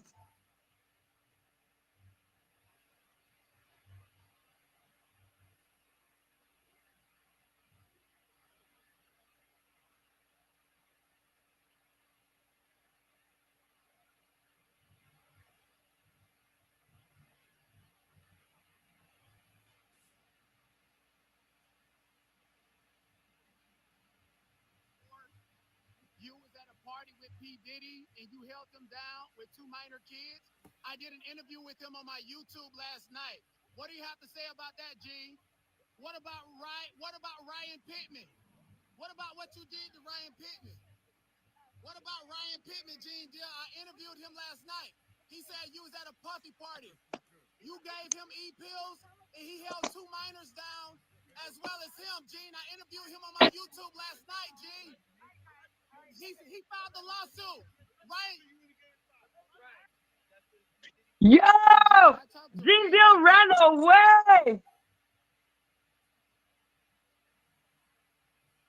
Listen, Tisatel is particular. I wouldn't trust her on everything. Like, he's yelling because he knows that Jane Deal is not gonna answer. Like, at the end of the day, he's right to do that because Jane Deal doesn't want to answer. So that is the best way to get. Oh, he's smart. Good marketing. Good marketing. Like, the dude is full of disinformation, but at this point, that was good.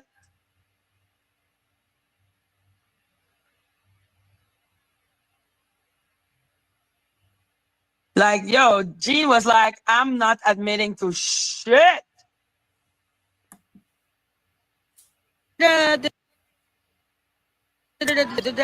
Oh, so he said in the summer of 2006, he asked her to go get some Colombian Colombian dancing dust. She was like, for who? And because her mom had passed away from that. And he said, not me, ninja. I said, okay, right? Mark Agnifilian said, Donna, can I have a sidebar? It didn't matter, right? Capricorn Clock refused until he said it's not for me, right? Then she said that she had to get him for his friends. She got Coke and she got pills for him. They were both in Capricorn Clock's name. Why? Because Diddy, oh my God. You mean while I'm working? And what you gonna do if it's the third? I was working. I got him first. What you gonna do if it's the third time? But I got him first, and then you jumped into my interview. So you should apologize to me. But I didn't say anything to you. You literally called me a hater. I didn't. Well, this is Chris on Rock at this point. Baby, don't try to embarrass me. I'm not. No, literally, don't play with me. No, don't play with me. It's all cool. Anyway, let me get back to my stuff. Hold on, y'all. What? Wow. Wait. For his friends, she got Coke and she got pills for him. They were both in Capricorn Clock's name. Why? Because Diddy, oh my God. You mean while I'm working? And what you gonna do if it's the third? I was working. I got him first. What you gonna do if it's the third time? But I got him first, and then you jumped into my interview. So you should apologize to me. I didn't say anything to you. You literally called me a hater. I didn't. Well, this is Chris on Rock at this point. Baby, don't try to embarrass me. I'm not. No, literally, don't play with me. Did he say that she's like Christian Rock? Wow. Of course, Donald is asking for an apology. He's always asking for an apology. After Tisa tells, that's kind of shocking. Call out the Faith White Knight. Well done, Donut. Yeah, like I said, I think he's actually saying something that could be pertinent, but wow. Loki. Okay. Oh my God. For that update. Now let's go over here. Hi guys. Loki wants to say hi.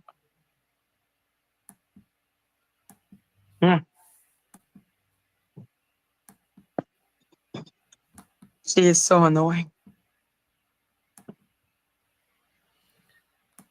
Now, we were watching, we're done with Diddy. We were watching,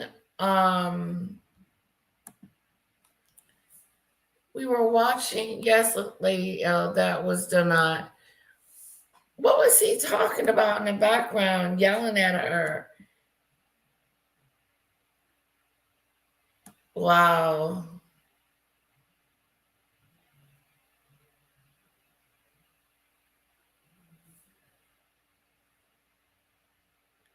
Oh, wow. All right, I'll check that out, Miranda.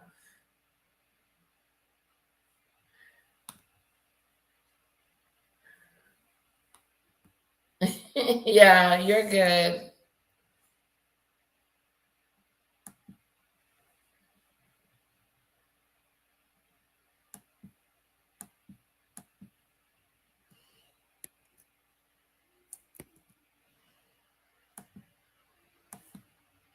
Okay, here's what I would like to do. We could either talk about Dan Wooden and let Angela Livin go ahead and bring us on home, or we can watch Megan's podcast, the recent one. What do you guys want to do?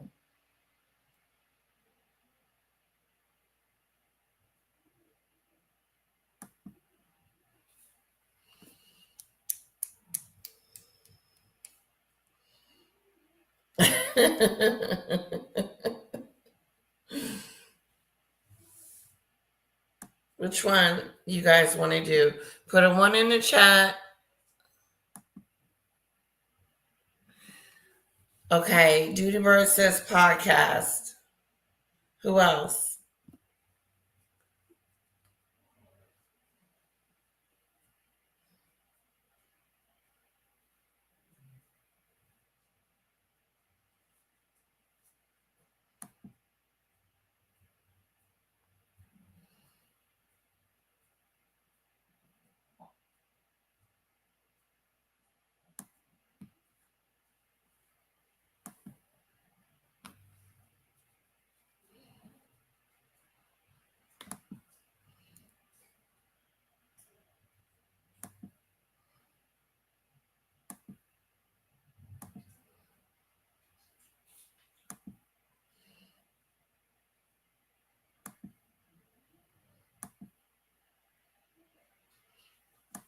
Wow.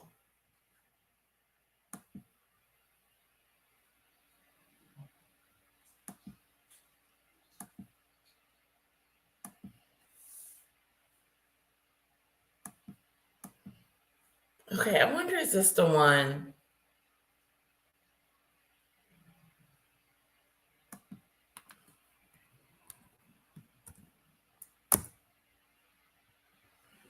Okay.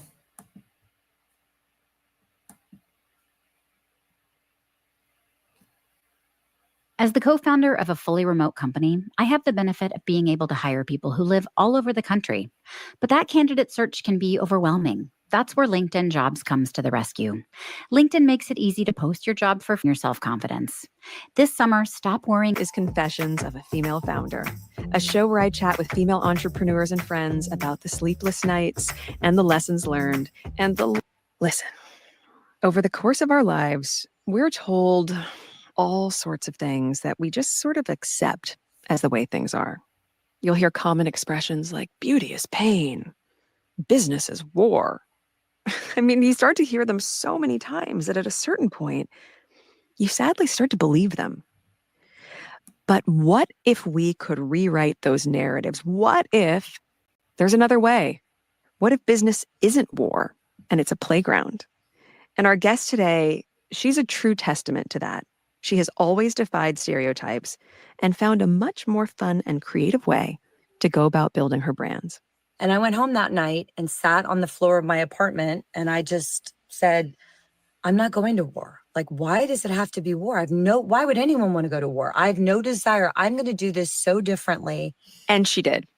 Sarah Blakely went from selling fax machines door to door to revolutionizing the shaper industry with a brand that I'm sure you've heard of, Spanx.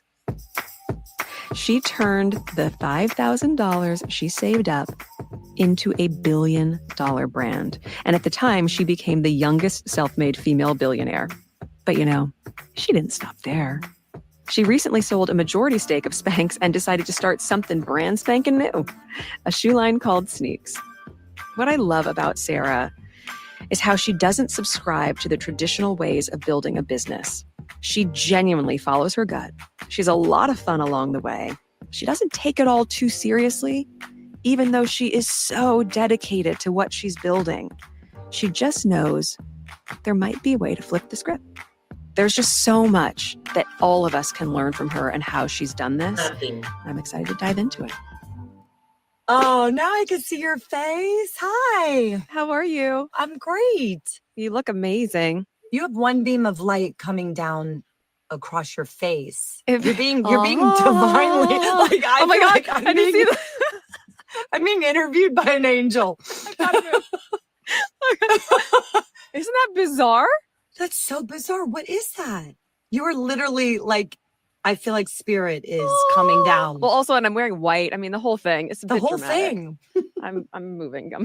I can't. Okay. It's too distracting. Are you good? Is the family good? Everybody's really good. Everybody's really good. We're in a good chapter. My kids are all good. Husband's good. I'm settled into the transition of, selling the majority of Spanx. That was a really intense transition for me.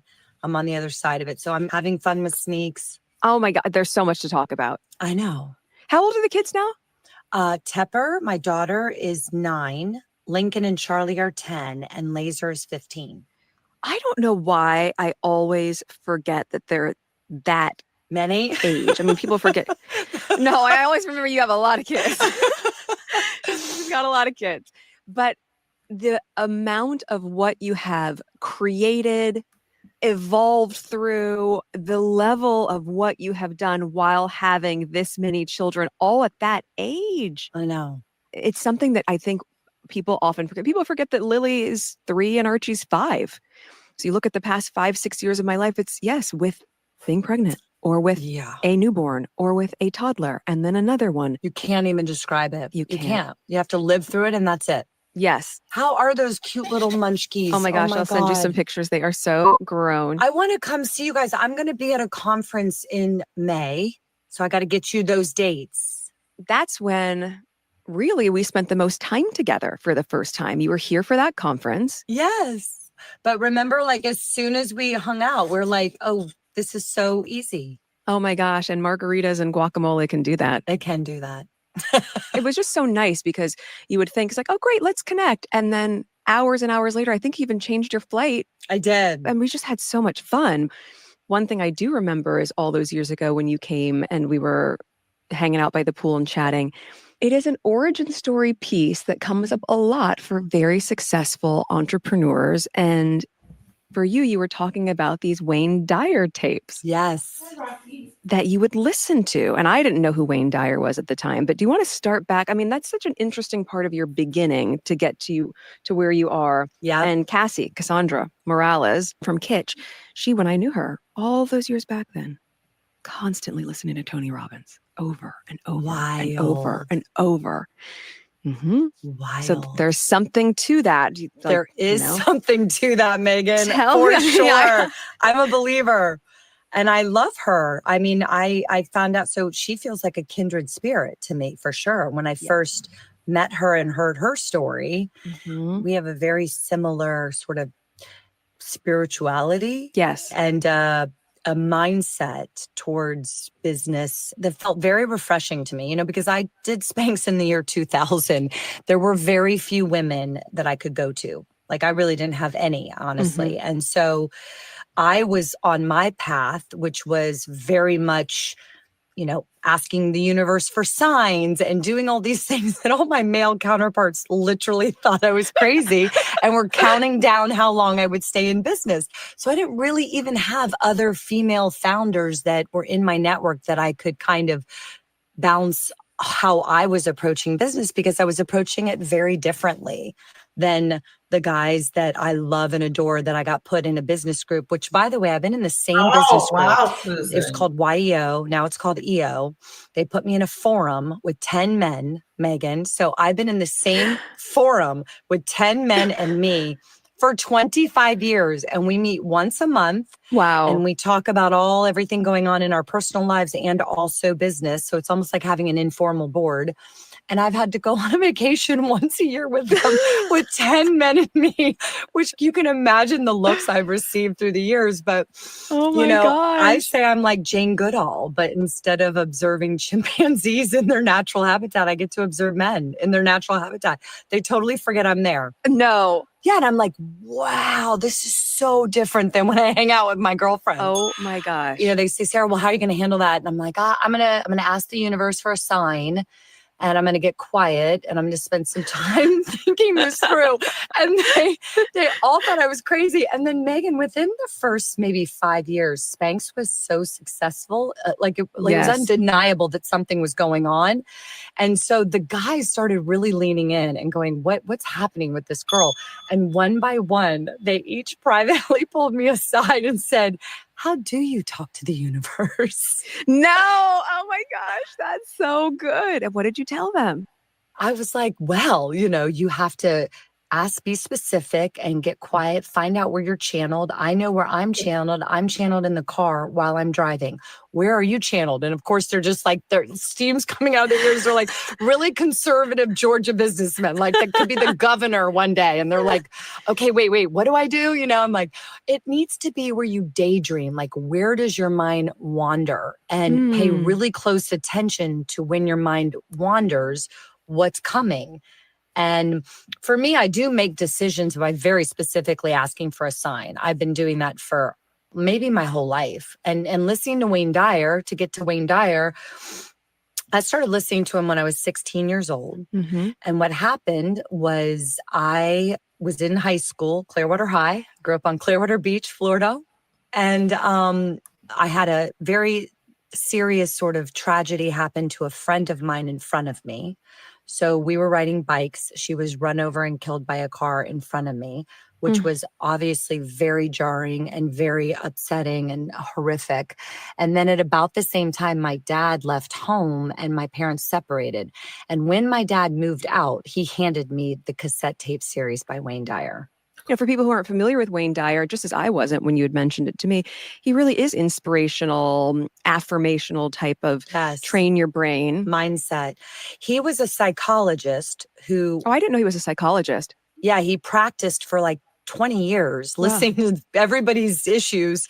And he said he just saw a theme and could really understand the human psyche after all those years. And he started writing books about mindset. And in those cassette tapes, he was teaching manifesting what you want, law of attraction, not fearing failure, not caring what other people think about you to the detriment of you honoring your own authentic self. And I always tell everybody, there's always a hidden blessing in the darkest times. And my hidden blessing was that I was willing to listen to it, right? Because I think if you handed a 16-year-old at Clearwater High, this middle-aged bald man with a bushy mustache that said how to be a no-limit person, and you weren't broken, you probably would have chucked it in the bottom of your closet. But instead, I put it in my boombox. I hit play, right? Because I thought, I have just spent 16 years in school being taught what to think, and no one has ever taught me how to think. The light bulbs went off and I was like, wait, I can train my thoughts. I can train my brain. I can curate how I respond to all this stuff coming at me. Like, it was fascinating to me. So then I just became so hungry for it. And there were always these cassette tapes in my car. No one wanted to be stuck in my car after a party, Meghan. No one. They were like... just you and Wayne Dyer. They were like, everyone else is listening to Bon Jovi and Madonna, and you get in my car after a party, and it'd be like, what do you really want with your life? But that's amazing. I mean, and also, it's amazing for several reasons. A, it's amazing because it speaks volumes to how you've ingrained the possibility of more and taking control over your thinking from such a young age, but that you were able to do it at a point where you had such compounded grief. You have the grief of losing your best friend. You have the grief of your father leaving. And then you have grief after that. I know with boyfriends in high school, not with a breakup, but also tragically passing. Yes. Is that right? Yeah. So you think about most other teenagers, when you have 1, 2, 3, these larger than life traumas are happening at a young age, and you double down on something that I think actually set the trajectory for your entire life. You're 100% right. It 100% changed the trajectory of my life. Mm-hmm. I remember, I sold fax machines door to door for 7 years. Mm-hmm.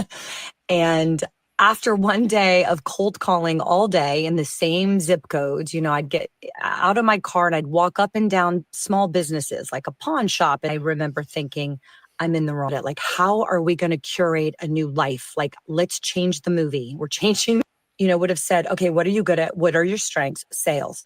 Well, if I had left it there, Meghan, I am sure that I would have gone out and got another sales job. But instead, I asked myself, why? I go, why are you good in sales? Why do you like sales? What is it about sales? And then, because I asked that second layer of questioning, I wrote, I really like giving something to someone that improves their life or that makes their job easier, where I can sell them something that they get excited about. And the minute I had that epiphany, I wrote in my journal that night, I'm going to invent my own product that I can sell to millions of people that will make them feel good. Stop. Yes. And then it happened. Well, it happened 2 years later, but I set the intention. Like the soundbite in the media for 25 years is Sarah cut the feet out of her pantyhose to solve this undergarment issue and voila. But I had been doing so much mindset work and I set the intention for the idea to come to me 2 years prior. Right. It was already in motion. Right.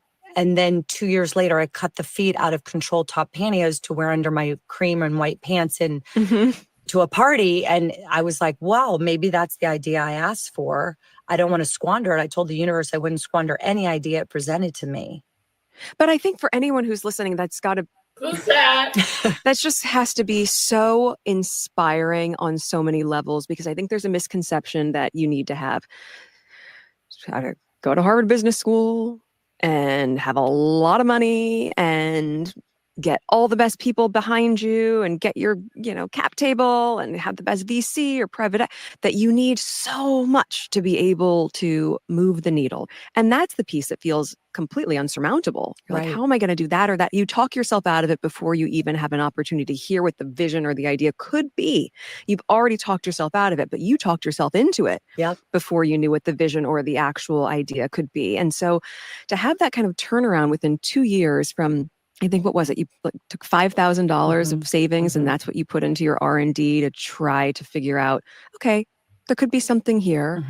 And then in that first year, in year one, what was it, $4 million in profits in year one? It was successful. I was profitable from my first month in business at Spanx. I mean, that is wild. Wild. But I also really bootstrapped, and, not every business is set up that way. Sometimes you have to put way more money to get your product off the ground. But yeah, I was profitable my first month in business at Spanx. I did take the $5,000 that I had set aside from selling fax machines to see if I could create this idea.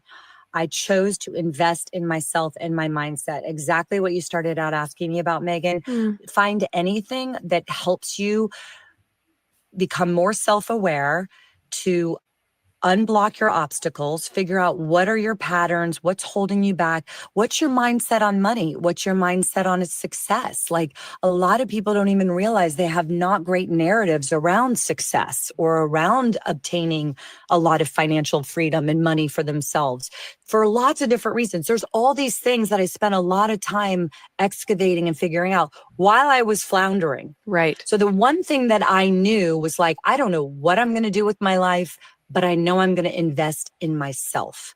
And that's what I spent my entire 20s doing. Saying she a but gold that is digger. so hard to understand, because I genuinely believe I would love to be able to adopt that level of a mindset where, as you're talking about, even for a lot of people not being able to buy into the hope or the promise of something more for themselves and financial freedom. I think so many women, especially, we're taught to not even talk about money. And there's lots of guilt mentality surrounding having a lot. And then at the same time, there's a scarcity mindset that it's easy to attach to, of like, I'll never have enough. And And I think if you're able to, in your 20s, with all the noise that surrounds, that you were just able to get so quiet and clear, that's profound. Thank you. I always tell women in particular, I said, money is really fun to make, really fun to spend, and really fun to give away. And I think money just makes you more of who you already were. Like if you're a jerk and you get a bunch of money, you become a bigger jerk. Yep. If you were insecure and you get a bunch of money, you become more insecure. If you were generous, you become more generous. It kind of, because I do think that's a big reason also why I was able to do what I did. Or you're thinking about a career. Your coach won't just confess to the person task your life. So, or you can pay to find high quality. So spiritually inclined. Are you superstitious? Are there certain colors you wear? Yes. You're always in happy colors. Like maybe that's part of I'm it. very superstitious. You know, maybe I need to wear less white because you just wear these happy colors and then it makes people smile immediately when they see you. And then it feels like this joyful. But I thought that you like colors too, but you couldn't wear colors because you were not above William and Catherine. Liar, liar, pants on fire. You can wear any color you want. You don't. Joyful energy radiates. Aww. And then perhaps that creates a ripple effect because it just feels playful. Yes. At the same time as being serious as a businesswoman, but playful. There's something about how magnetic it is to see how colorful you are when you enter a room just by dint of, I mean, the book in front of you is the same color as your shirt right now. True. It's really, really pretty, like pale chartreuse. But what are some of the things that you do that maybe are conscious or not conscious? So I feel like everything you do is probably very intentional, be it from superstitions or colors or habits. What are those practices that are part of your day-to-day that might be surprising? I have created an entire system of good luck around me. I have a good luck backpack that I deemed in college was good luck, and it is good luck. I have. You still have it? Oh, yeah. Well, I started Spanx with it, and I had it for the first 7 years as my purse, this dirty red Eastpak backpack that I would take on every important meeting, Meghan. I landed Neiman Marcus, hey, whatever you have to do, Sarah. And I was like, no, it's lucky. Anyway, now it's framed on the wall at Spanx. But oh my gosh. I love that so much. Yeah, it was with me everywhere I went. I have a lucky number, and when I see it, I feel like it's a wink from the universe telling me that I'm on my path, or I'll just get like a little, like, it's almost like a high five. Oh, me too. That I've created from the universe. I'm with you on that. Laura Lynn. Yeah, I have this whole system. I've been doing this since I'm little. When I was little, I decided that the song Sarah Smile by Daryl Hall and John Oates Love that song. was the universe communicating everything with me and saying like, things are going to be okay. And I will hear it sometimes when I exactly need to hear it. You know, I'll just be in my car after a really hard moment, hard day, something's going on, and then it comes on and I'm like, okay, it just realigns me completely. So I've been doing that for a long time. As I mentioned to you, I ask for signs when I make big decisions. Mm-hmm. And I'll say it needs to be specific. You know, it can't be a rainbow. Right, exactly. I'm like, I can't be like, was that a sign or not? It needs to hit me over the head. Like, that is a sign. And then the other thing that I did that felt different at the time in 2000 was I really used feminine principles, and I wanted to be guided by the divine feminine in business, which I felt had been very squashed and left behind. Can you expand on that for people who don't know what that means? So I feel like, okay, business is a very male construct. It was created by men. It was designed by, say, in this. Line, a line of credit on a credit card without her husband saying yes. I mean, 1988. I was a junior in high school when women were allowed to actually go into a bank and say, I'd like to bet on myself. I have a business idea. Oh my God. Oh my Lord. Really? I started Spanx only 12 years after women even had the opportunity to do that. Isn't that crazy? Yeah. Mind blowing. Anyway, business is a masculine construct.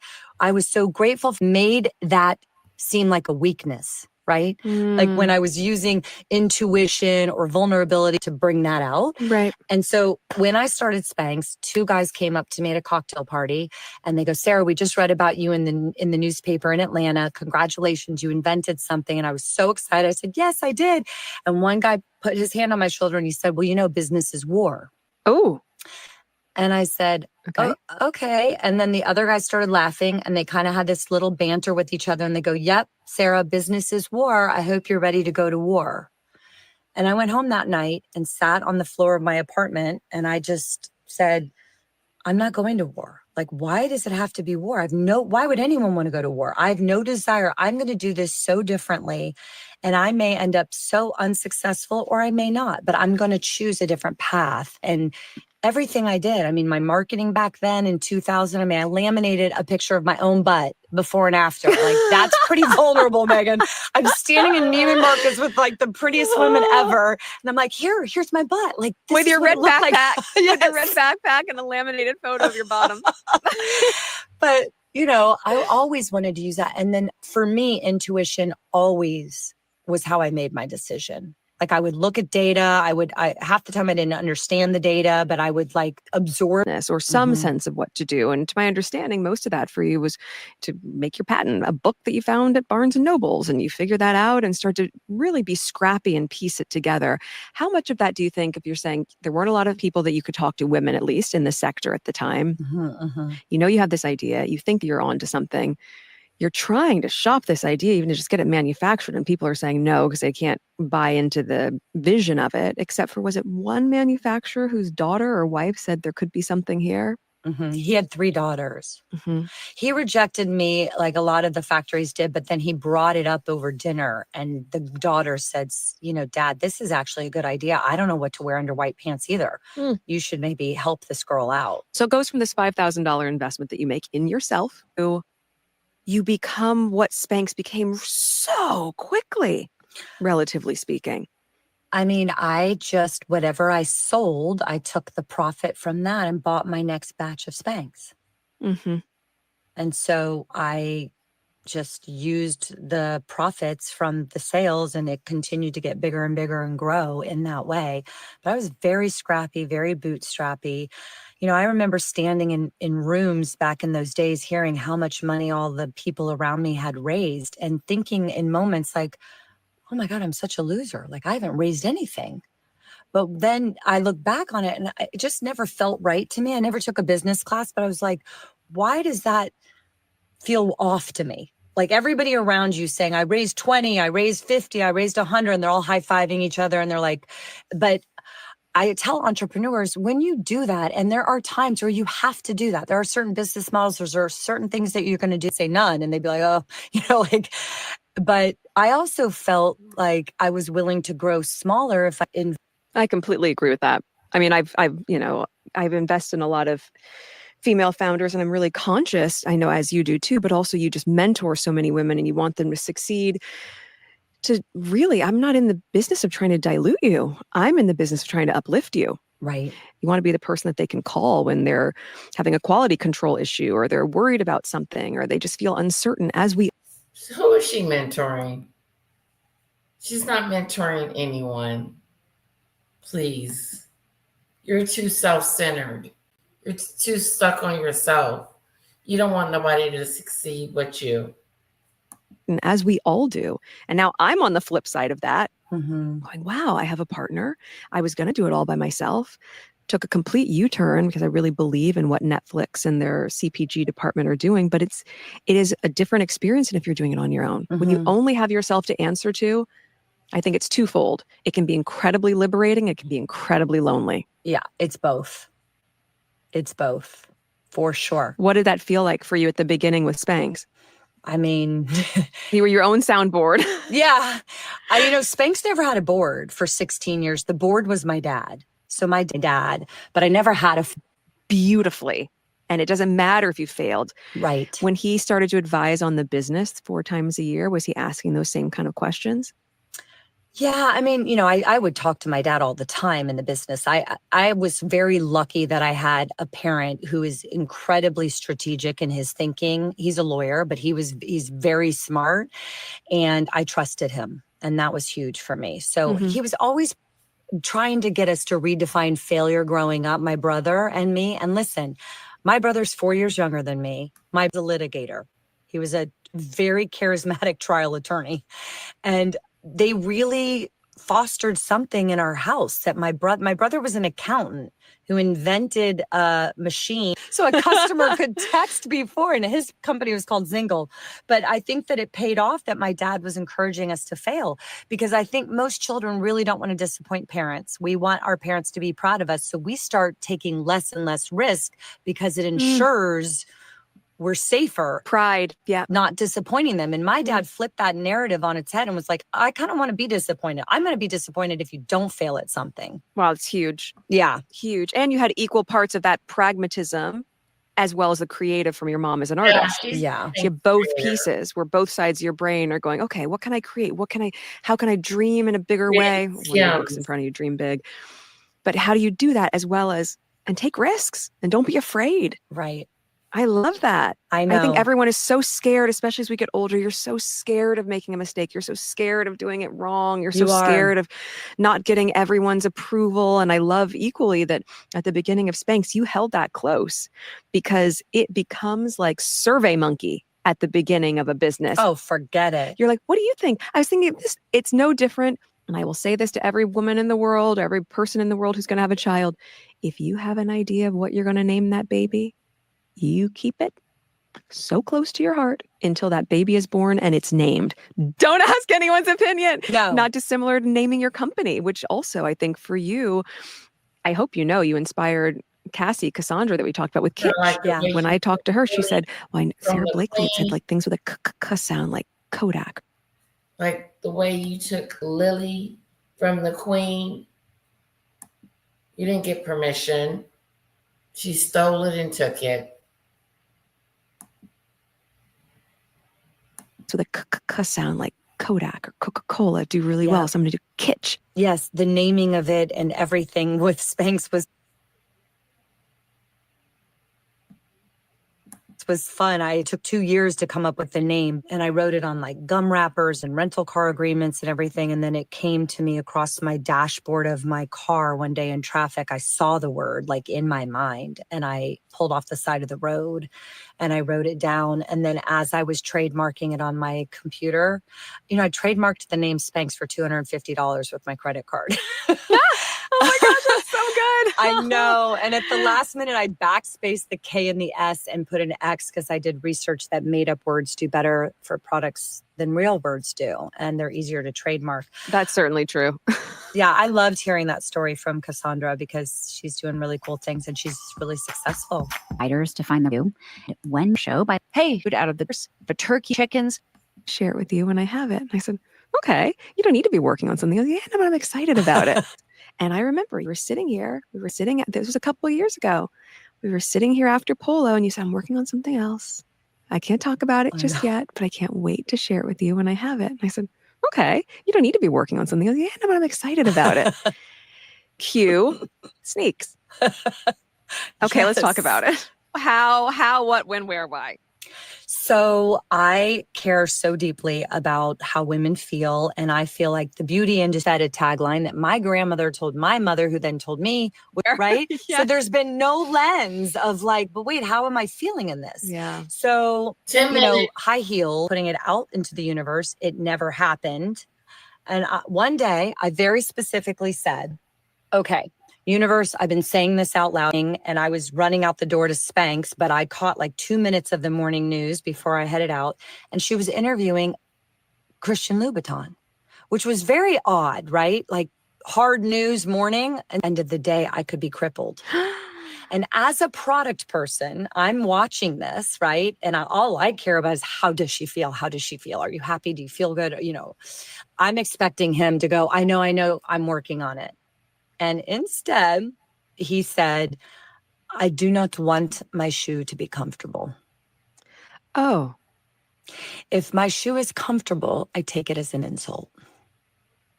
Oh. So I said to the universe, okay, I get it loud and clear. Thank you very much. Like, not only are they not working on it, they don't care. It's not the aspiration at all. So then I set out making it. I spent the first 4 years quietly with 2 girls that make bras. That's where innovation is. So 4 years into it, flying over to Europe all the time, Spain, Italy.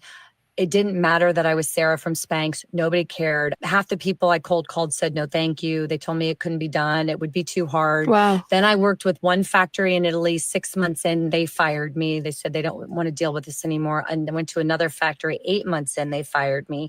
So I was like, and I wanted it to look exactly like a traditional stiletto. That was the mandate. That was like my goal, but exponentially more comfortable. We got it to where it was going to be 4 years in. And it was more comfortable, Meghan, but it wasn't exponentially more comfortable. And so I looked at my company or brand around it. I always say I have a mental check that it needs to be 10x better than anything else out there. Yes. And as I was leaving the factory in Italy, I said, why has this been so hard? I just want my high heel to feel like my sneaker. And in that moment, Meghan, I said, you know what? Let's try that. And the girls were like, what are you talking about? I'm like, let's just see if I can merge a sneaker with the stiletto. I want it to feel like a sneaker. I went home, I cut my sneaker in half. I glued it to the back of my stiletto that I cut in half and hobbled around my house for a couple days, just brainstorming and thinking, could this work? Would this work? Like, I know all the pain is, this may never get launched, or if it gets launched, you need a pivot. Oh yeah. I knew exactly what I wanted to do. And it did not end up that way. But also, it did. It did end up visually as maybe you had sought out, but you were still solving for the same thing. I was. By the way, for me, when I started making my jam, I was all about my jam hats. People were like, what is she going on about? I was like, these little, like a really chic version of the little cloth thing that I tied around. Everything's going to have a jam hat. It was like, why is she talking about jam hats? Now, as it evolves, you go, well, we're not at the farmer's market and we're scaling to something that's much larger than this. And we're not going to have these little monogram pieces of cloth that sit on top. I was like, but it could be repurposed as a coaster. And wouldn't it be so cute as a hanky? And I just think there's something so charming and darling about it. Okay, no, the vision for me was so clear. Right. That's another pivot where you go, okay, can you let go of that? Because ultimately, what are you solving for? Ultimately, you're solving for someone having a beautiful, sentimental, elevated experience as they start their day with breakfast. That's what I was solving for ultimately. And I could dress that up in different ways that didn't include. An elevated experience for breakfast. That's what she was going for. This perfume bottle. It was a mess. A mess. A mess. A mess. A mess. I think Danny says that.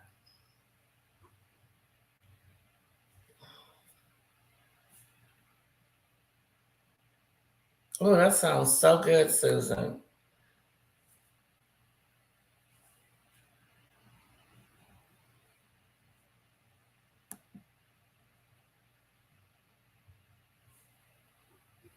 She is so behind.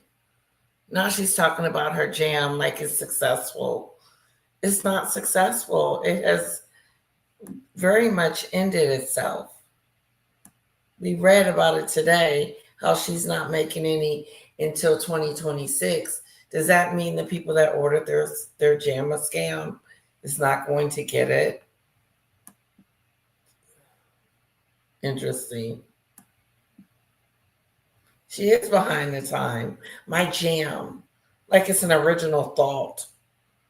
She's nothing like this lady. She has nothing on her. Spanx, sneaks. I thought I saw the sneak shoes. I don't think I was that impressed with them. I think if you're trying to make it cushier, then that would be great for the high heel. But as far as making a sneaker high heel, it doesn't even sound right.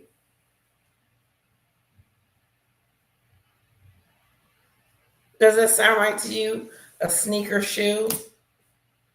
Hello, JD.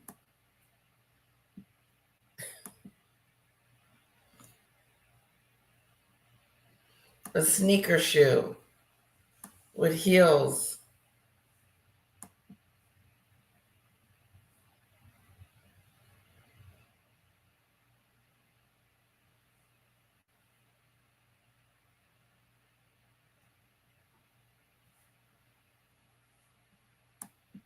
What do you guys think of her podcast? Is it going to succeed or is it going to fail?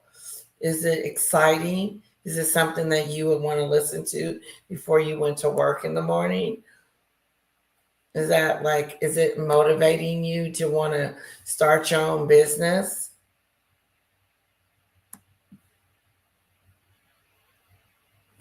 Meghan knows nothing about business. She throws Harry's money after pathetic scams. That's true. There are scamathons, and she keeps throwing it out there. And how did Meghan treat her family?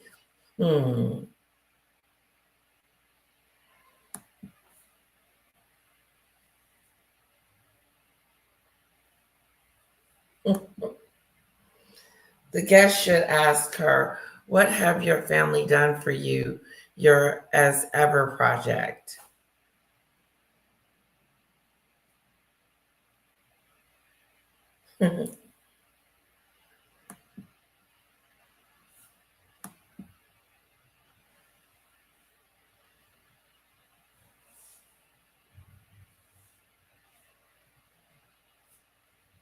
Yeah, I like blue cheese.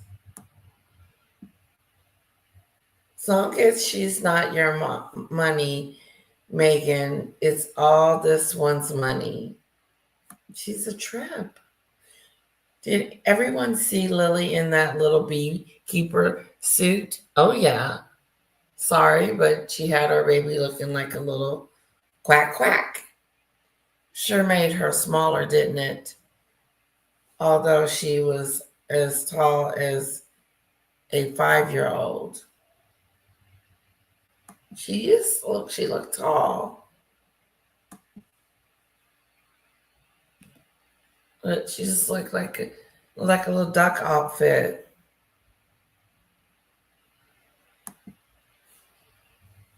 Oh my God, Meghan would say something like that. Psycho self-important narcissist.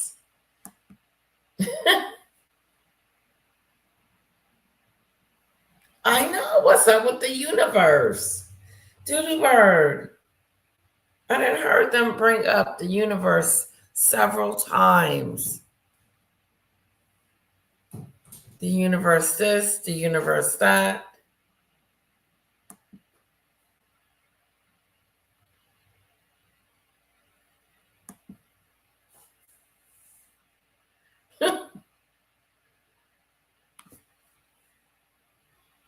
So Meghan Markle already had plans to name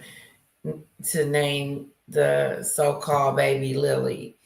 She just admitted it by stating that she kept it close to her heart until that day. So she knew already what the hell she was going to name the baby. That's right, Athena.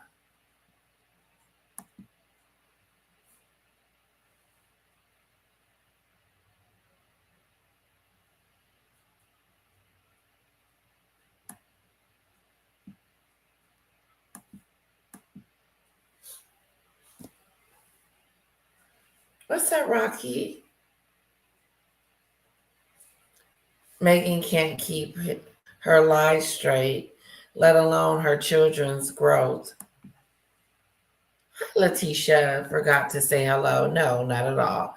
I heard her say the name Lily, and finally hearing her admitting that she had plans before the non-existing Lily was even born. Yes, that's what she was going to name her baby.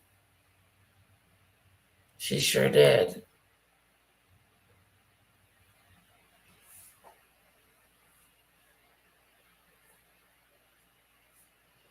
She's insufferable. That's right, S.C. Jane. Now I'm hungry. I know. I want something with blue cheese in it. It's a spread they forgot to put in the PC then it didn't jam up. Yeah, why does she keep calling it jam if it's a spread? It's really funny how stupid they are.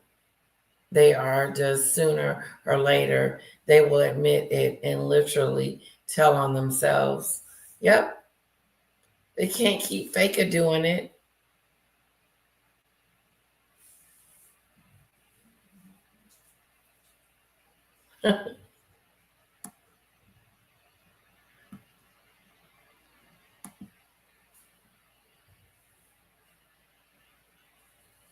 That's right. She's self-made.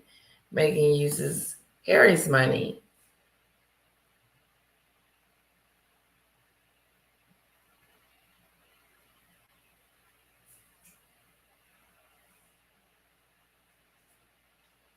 Wow. YouTubers have said that she trademarked the Queen's nickname, among other things, before she even met Harry. Crazy. She also created her kids an email address so she could send them emails every night. No one's doing that.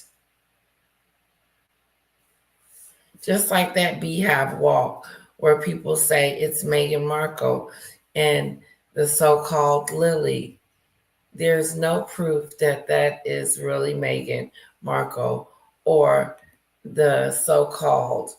They're in that white beast suited up.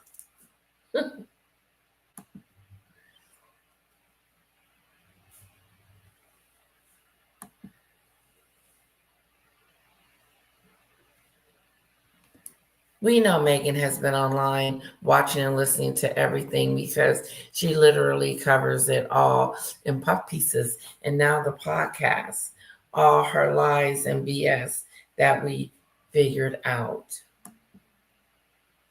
She already had it picked out before she met him. What a bee.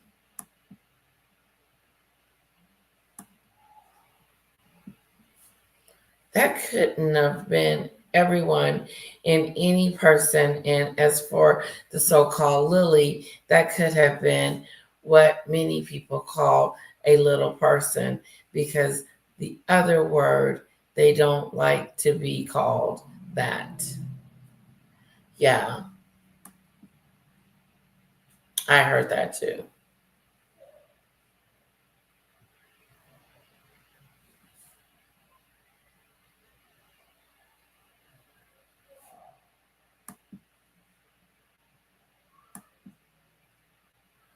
Okay, I'm out. Jen, good night. Lady Letitia, good night, Duty Bird. Have a wonderful one. Thank you so much for joining us. I appreciate it.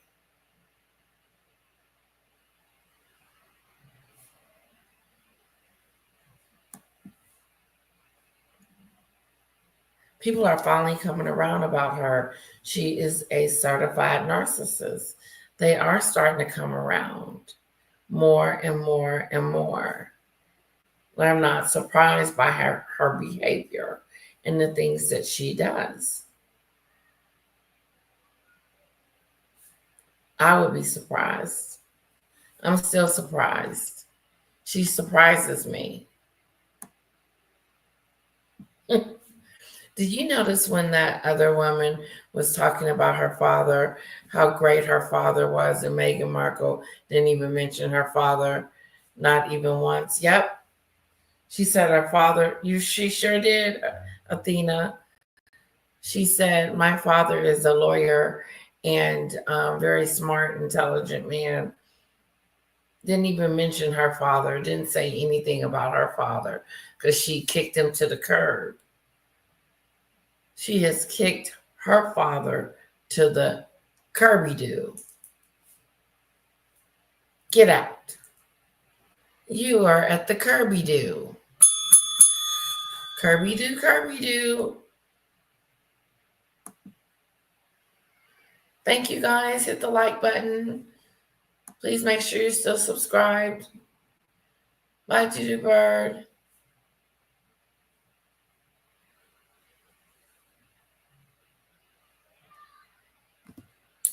Crazy making. Oh.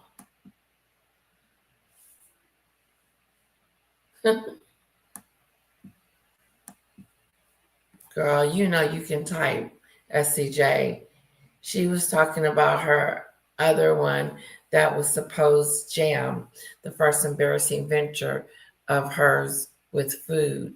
She's so dumb, shameless, or should be hiding under this giant decorative rock I have.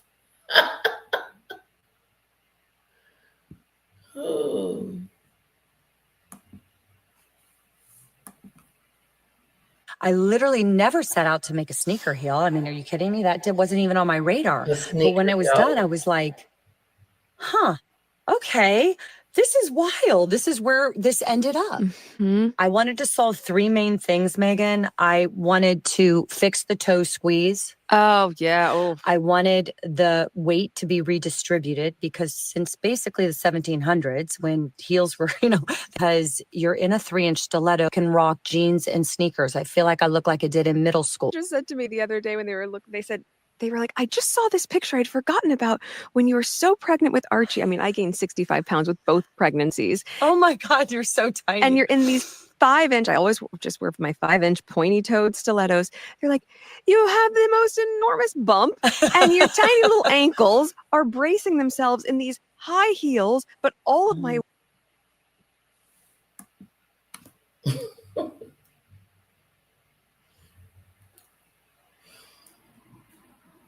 She's so full of it.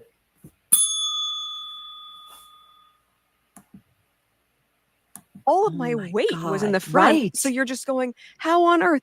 Like people, How on earth? How on earth am I not just tipping, face planting? It's like I'm always clinging very closely to my husband. It's like, please don't let me fall. Yeah. Yeah. Well, you created the antidote. I went through tons of self-doubt. Should I launch this? Is it the weirdest thing ever? Launching something new with something that feels disruptive. I have a lot of other ideas outside of shoes, but I definitely am excited to kind of really sink into this luxury shoe brand that's really fun to wear and stylish, but also comfortable. Well, and by the way, it's a natural evolution. It has to happen that way. It has to evolve that way because women are becoming savvier, smarter. We're taking care of ourselves in a different way. It has to happen. And you're the person naturally who can do it because you've committed so many decades now of care for how women can show up, feel their best selves, and still look a certain way that they want to present. So you feel good and you look good, but you're not sacrificing your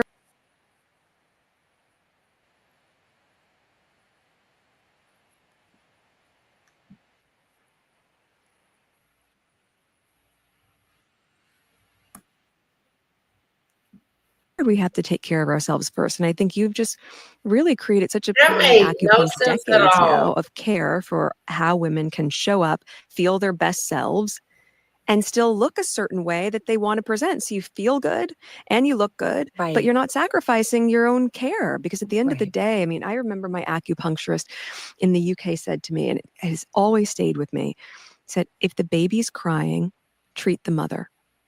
Wow. It all starts with us. Yeah.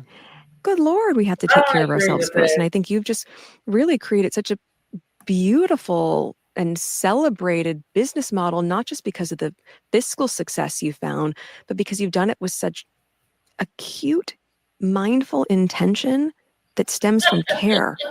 You care about women. And that's so evident in everything that you've created. And I guess now that you'll continue to create, which I can't even believe you're going to keep going. I'm cheering you on too. I'm like, wait, that took like 3 years for my therapist to say that. Like you just said that in 2 seconds of hearing me talk about something. It's really cool. Oh, thank you. You're amazing. I'm going to go change and put on something colorful for the rest of the day. Tell Harry I said hi. I sure will. Thanks, honey. Bye.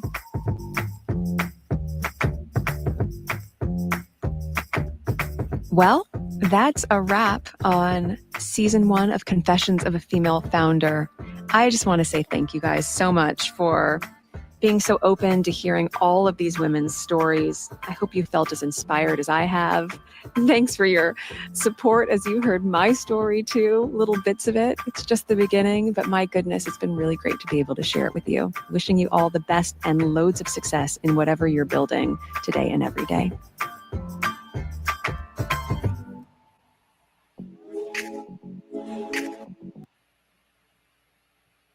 There was a couple that we skipped. I don't know when we will listen to that or get to it or whatever the case may be. Give me a moment. I want to go check on my family real quick to see where everybody is.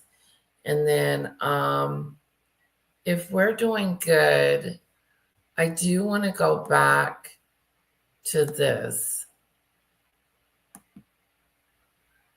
This was good. A very unusual Meghan Markle called out after addressing moon bump speculations for the first time. About she was huge.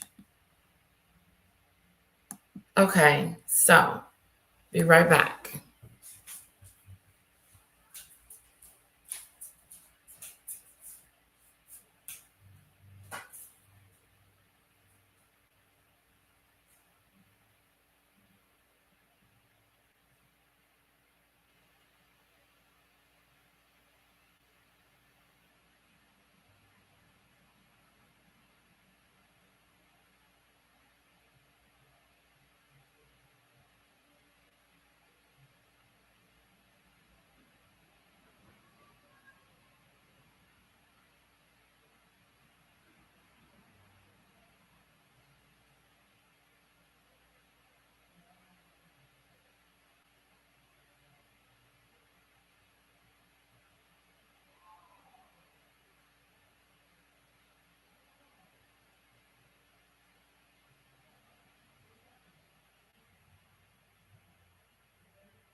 Coming, guys.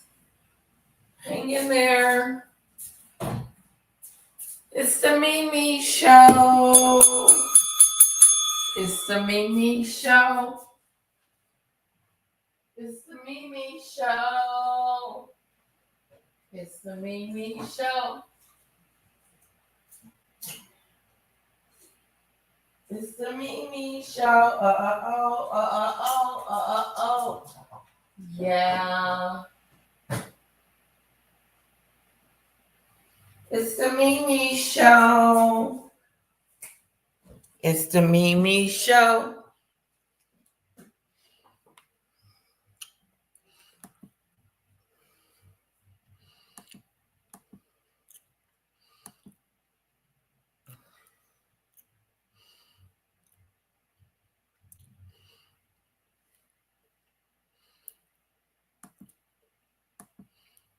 Oh, she was, all by herself. She didn't have a partner. And I thought, oh, there's Harry. Then she said, then I got Netflix.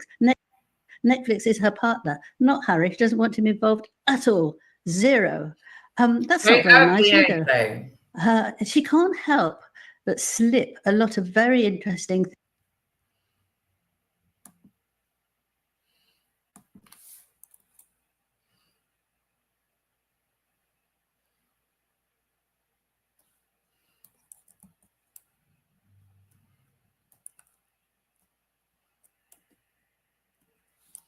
Sneaker heels.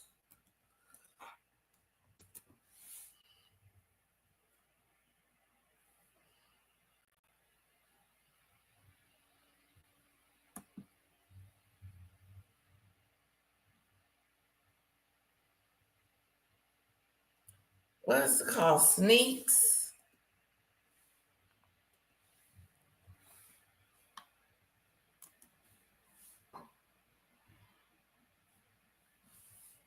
Now, I got a pair of shoes like these.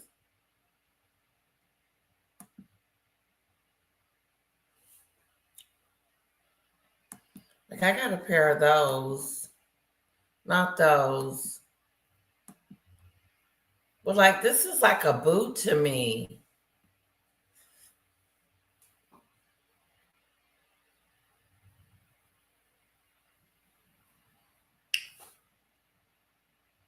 You know what I wish I had to deal with my shoes is I wish I had got them a size and a half bigger. I kind of like this shoe. How much is this? It doesn't say, but I like it.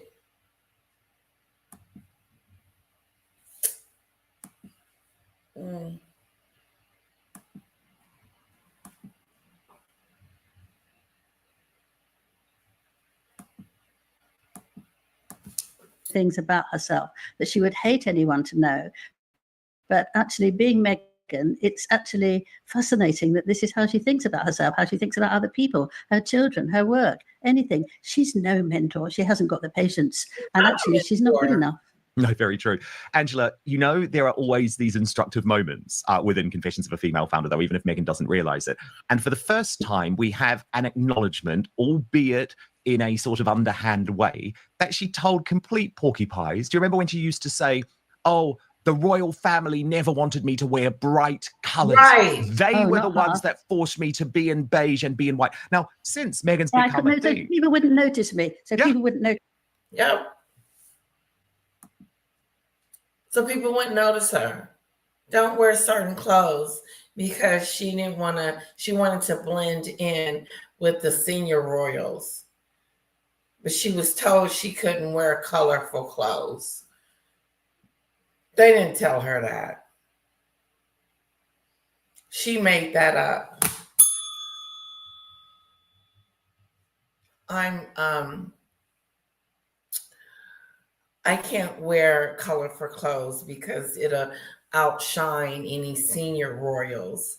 So I had to wear beige and, white, just earth tone colors. That's all you wear, you liar thon.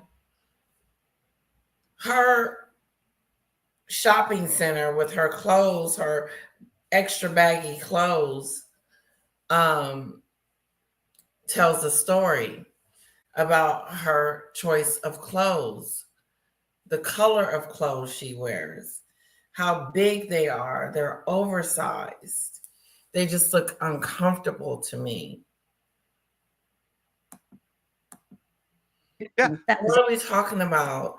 We know she's not a mentor. Mentorship starts at your own company. It starts at Archewell. It starts with your own as wherever you go. It started when you went to the royal family. Kindness, being kind and gentle and nice on purpose. She can't be nice.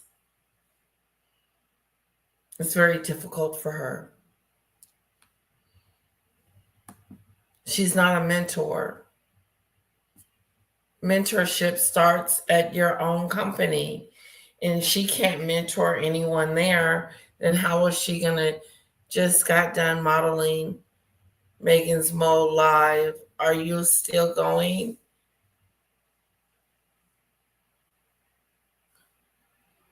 Modding. Oh, you modded for her. I'm wrapping it up, sorta, kinda, Christine, a little bit.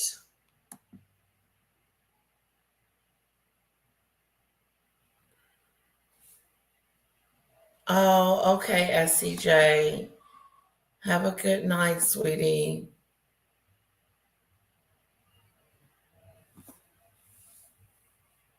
After I had my family only wear low now at 80. I love heels. Oh my God. Like, I got a heel. Like, it's insane.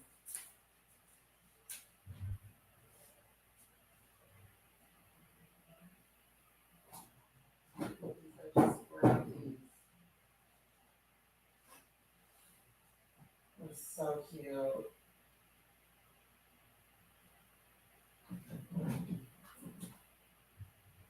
There's some kind of lock on it.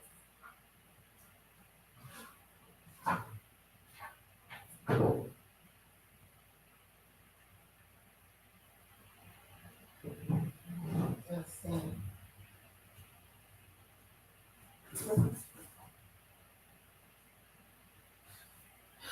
I have so many shoes. So many shoes. These are just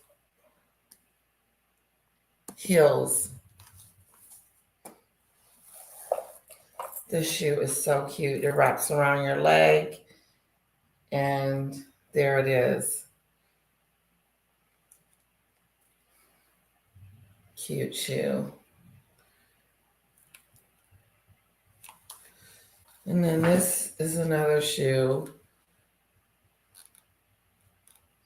It's got this on there. I don't know why, but it has like a little locking key. I don't know why it does that.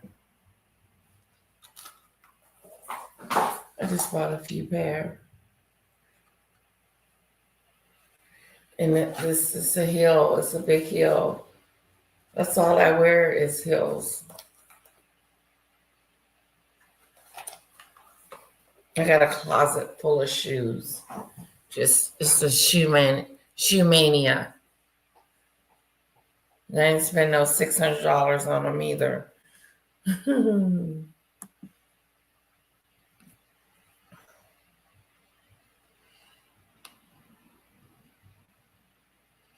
Oh, wow.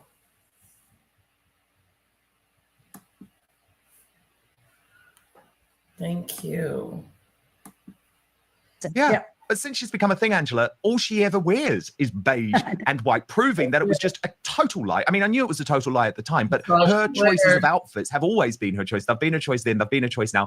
And even though she's doing this unwittingly, Angela, she effectively admits to that lie within this section of the podcast with Sarah Blackley. Listen. Yes. But I'm super curious. As you think... This is not on my papers of things to ask you. I just really want to know. Oh, good. I love those. Because I think when I think about people who manifest and you're so spiritually inclined, Are you superstitious? Are there certain colors you wear? Yes. You're always in happy colors. Like maybe that's part of I'm it. very superstitious. You know, maybe I need to wear less white because you just wear these happy colors and then it makes people smile immediately when they see you. And then So she was lying, Angela. She never intended to wear the happy colors within the royal family. She never was. She never was going to wear the happy colors in front of the family. Ever, ever, ever wear the happy colors. No, no, siree.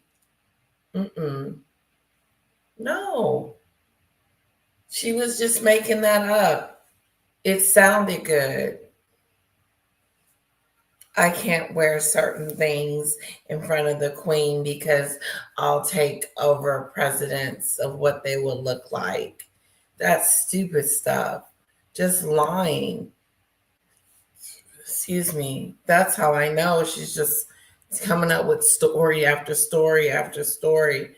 I love heels. I'm a fanatic. It's crazy in that closet. And I got them color coordinated. So like all the gold is in one spot. All the white, all the silver.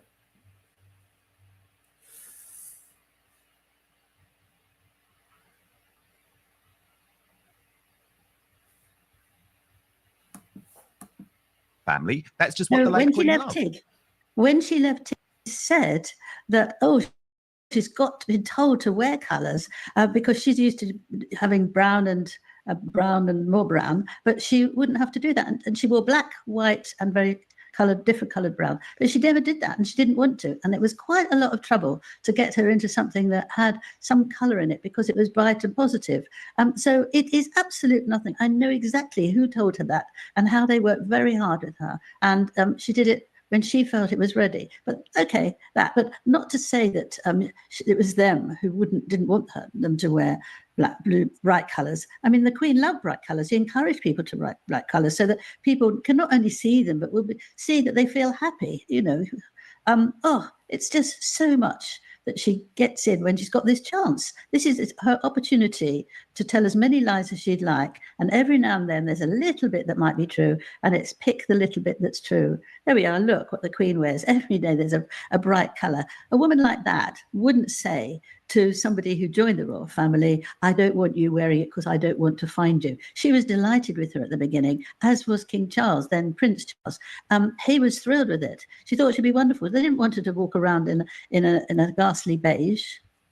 Absolutely. But Angela, as we know, the problem with Meghan, and this is one of the reasons why I do always listen to the content that she puts out, because she's created such a tangled web of lies. She so often gets caught up in them because she doesn't remember what she said, because she says what's ever convenient at that moment. There was also a really funny part of the podcast where Sarah Blackley, who's a billionaire apparently, talks about money with Meghan and how money doesn't change someone. And it's very interesting because I think you can almost hear Meghan's mind ticking over, because as we know, Meghan is obsessed with money. She wants to be a billionaire, and money has absolutely changed her. Listen to this. But first, if you're anything like me, you have spent so much time trying to find the perfect skincare treatments for your face, only to be realizing that neglecting the skin. You don't want to just as I've got older, I've noticed that's a massive 20s with all the noise that surrounds. Tell them it was from watching Outspoken. But now, back to the show.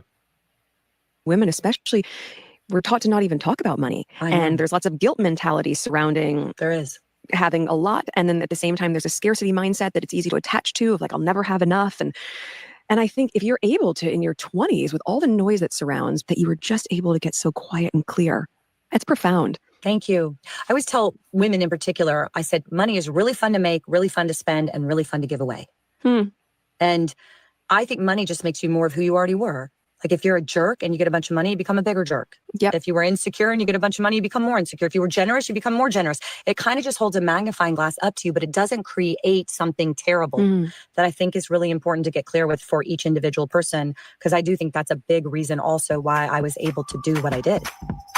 Again, Angela, I'm not buying it. Like Meghan at the start of that clip makes it absolutely clear. She's all about the money. She's all about talking about the money. And Angela, do you remember where we She's saw looking that for a in very, Fiji? very rich money. Well, yeah, just remember, Angela, in Fiji or in Australia, where she said to the royal aide, and this was all confirmed in Valentine Lowe's book, where she said, am I not getting paid for this? Even royal service was about the money. Yes, absolutely. Everything was about the money. But she was looking for a man who was extremely rich. And she thought she'd found still one looking. with Harry, but he only had about £30 million and that wasn't any good. So that's partly why she's been quite cross about it all.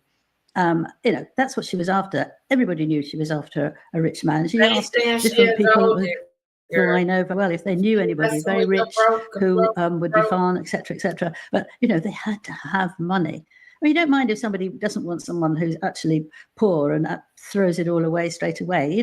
Let's be sensible. But actually, she's been sort of breathing so hard that she will have somebody she would have had someone who's very, very rich. And she still doesn't think she's got enough money. Anyone who wants 16 bathrooms wants to be rich. Yeah, exactly. And she wants more and more and more. I just want to play you the end of the podcast, Angela, because I think what Meghan also reveals is just how out of touch she was. So she's recounting a story, and this is just such a privileged story, right, about how her acupuncturist in the United Kingdom told her this. And I just sort of thought, God, actually, you thought life was so bad. You were surrounded by lovely people who were doing everything for you on a whim at all times. And then it ends a little bit cheesily as well with this clearly fake friendship between Meghan Markle and Sarah Blakely. Because remember, who has Meghan surrounded herself by, Angela? The moment that she goes into business, very, very rich women like those two, Sarah Blakely and Jamie Kerner Lynn, is that her name? I keep forgetting her name. I wish I could just forget her voice and her everything, to be honest. But anyway, listen to this. In the UK said to me, and it has always stayed with me, said, if the baby's crying, treat the mother. Wow. It all starts with us. Yeah. Good Lord, we have to take care of ourselves first. And I think you've just really created such a beautiful and celebrated business model, not just because of the fiscal success you found, but because you've done it with such acute, mindful intention that stems from care. You care about women, and that's so evident in everything that you've created. And I guess now that you'll continue to create, which I can't even believe you're going to keep going. I'm cheering you on too. I'm like, wait, that took like 3 years for my therapist to say that. Like you just said that in 2 seconds of hearing me talk about something. It's really cool. Oh, thank you. You're amazing. I'm going to go change and put on something colorful for the rest of the day. Tell Harry I said hi. I sure will. Thanks, honey. Bye.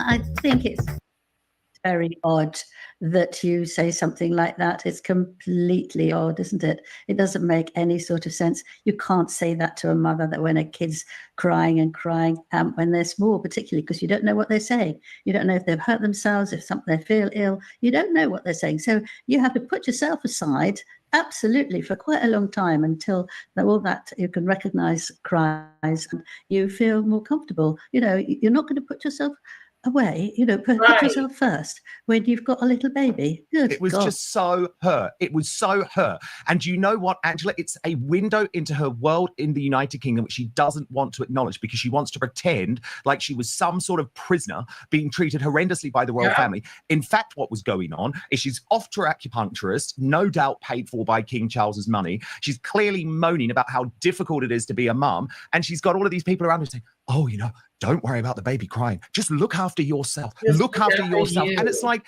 everyone was there for you, Meghan. Everyone was there to make your life easy. Angela, I wanted to play one final part, though, because hilariously, this is the last episode of Confessions of a Female Founder. No confirmation of the second series. Yeah, it's been one of the biggest flops, hasn't it? But of course, at the end of the podcast, we get a blooper. And you'd think, right, this would be a moment where Meghan might really show herself to be someone who's like a bit self-deprecating or, just something. And the only blooper we got was just so miserable and so like, nah, listen.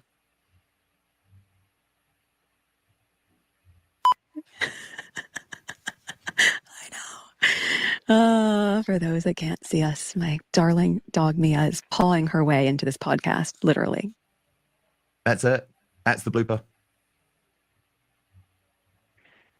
Well, we've learned a lot about her this afternoon. Yes, we have. Yes, we have. But there's more, Angela. Nothing There's that more. would change us. Nothing that would change us, actually. It just makes it worse, doesn't it? No, but she is on this publicity drive because, of course, she has this new royal court around her. So the new interview, Angela, is with Fast Company. Now, this is a business magazine. So it's very clear that she's going into this new world, and it's headlined How Meghan Built Her Pioneering Partnership with Netflix. But of course, we've got the schmaltzy sweet story about what a wonderful mother she is, Angela. So they report Archie, her 6-year-old son, recently lost his first tooth. Meghan rushed home to ensure she could be the one to leave a little money and a small dinosaur under his pillow. At 2 a.m., Archie woke Meghan up excitedly to tell her what had happened. I had a lot of business meetings the next morning, but I still chose to cuddle with him the rest of the night. Those mom moments energize me to be a better founder, better employer, a better boss. Angela, sick bucket, please. You Sick have to bucket, do. Better boss. All you have better to mother. do, you don't have to stay there all night. You might have to stay there all night if they've got a very high temperature. Stop it. Stop. Stop making up stuff, Meghan. A better mother, a better founder. That makes you a better founder. It makes you a better boss. How does that make you better? She's sick. I'm like you, Christine. Oh, nutmeg.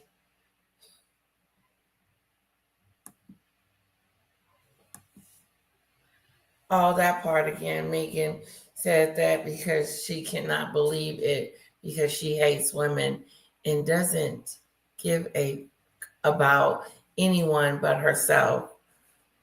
Raglan, my new nickname for her. Rancid.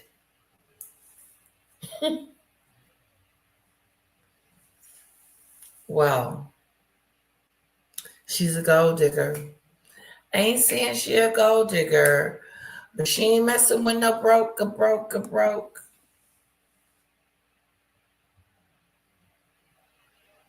It is amazing to me.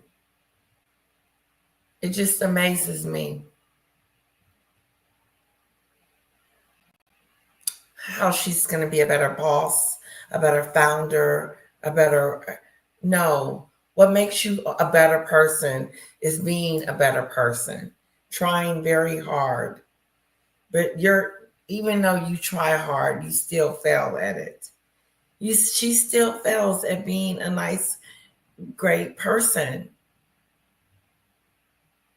And you can forget about the mentorship and all that other stuff that she so-called herself mentoring, and I'm this founder, and I'm a boss, and I'm a pioneer, because I got As Ever and the jam going that is not popping off the ground. It's ridiculous.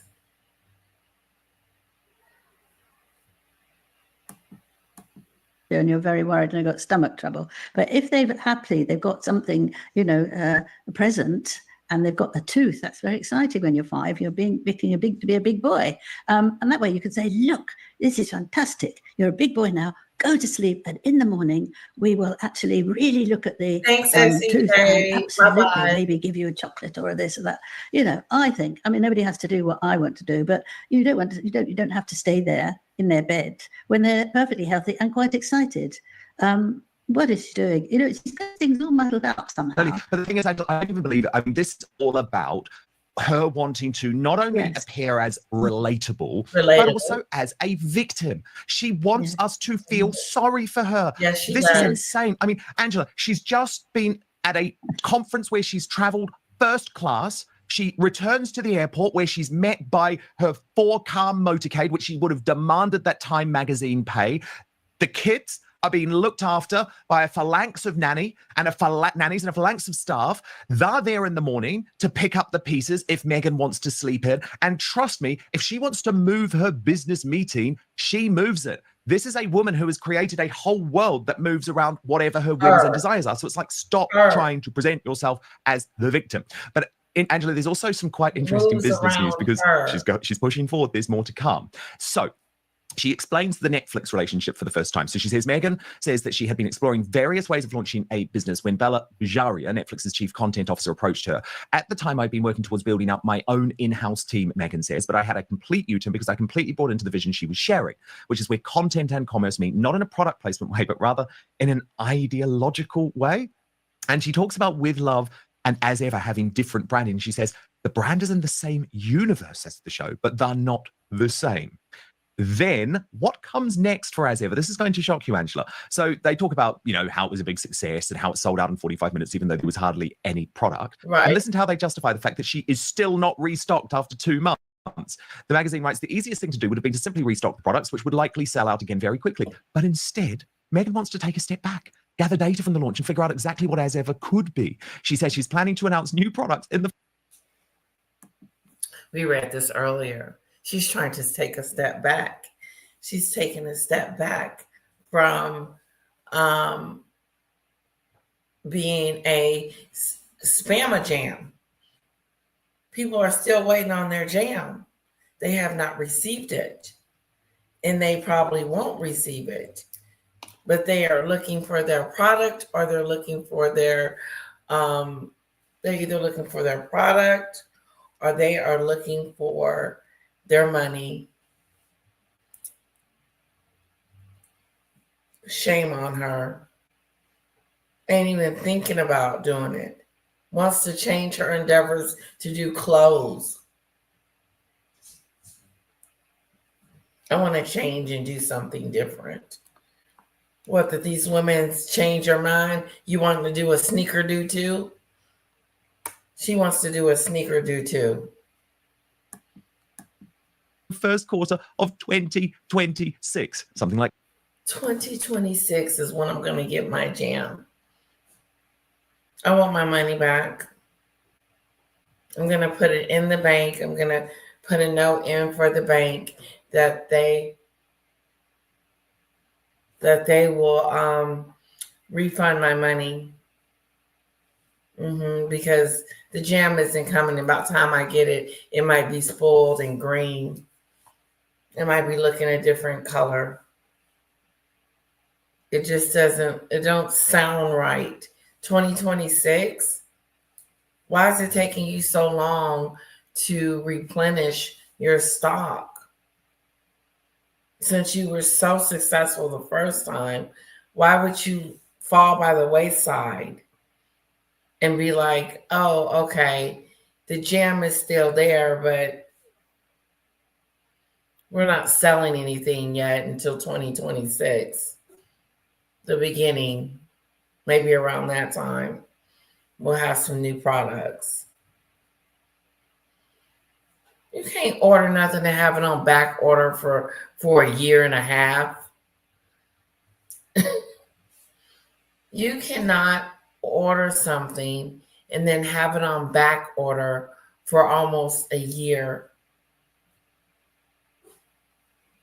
It makes no sense.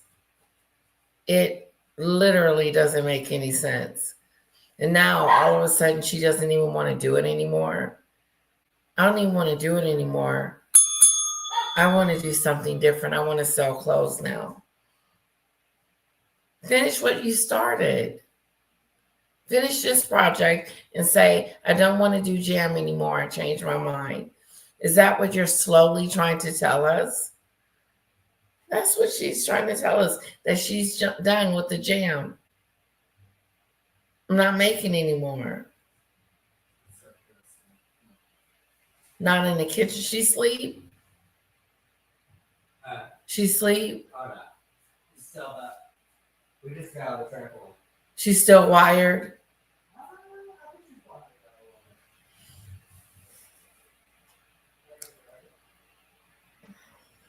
I was on a roll. I was ranting.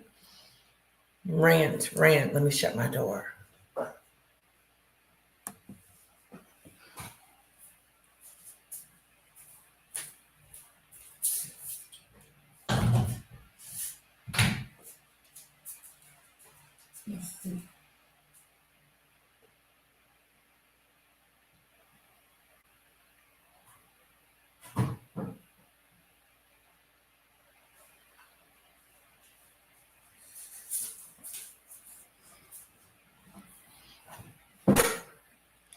Here's another shoe.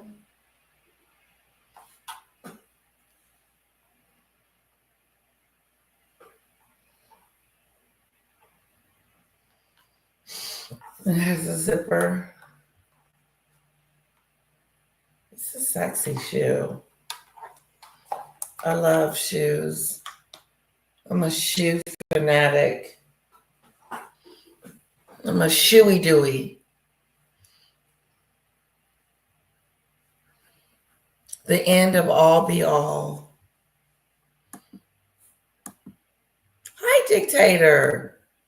Meghan has lost her mind. Sunflower was right earlier. There's a lot going on. She is. Do you know that she's not doing her jam anymore?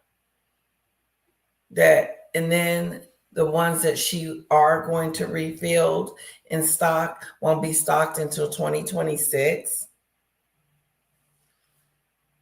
Why would I want some jam after a year later? I've been and forgot. I've probably been and moved. There's so many things can happen in a year by the time you get your jam. I think she's a loser.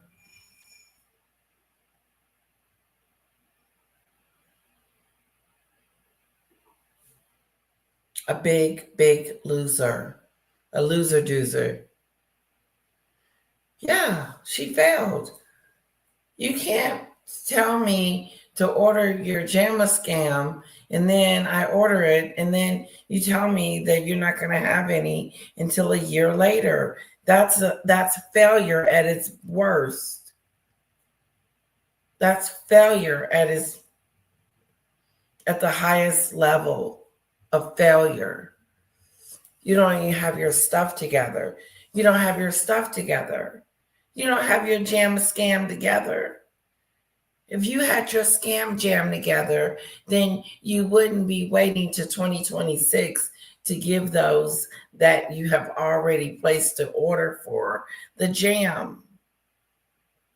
Why am I waiting a year for some jam? It makes no sense whatsoever.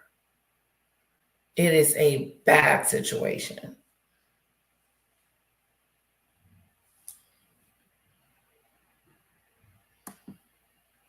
Floppies. It's crazy. She more than just failed. She has told us over and over again that she starts something that she can't finish.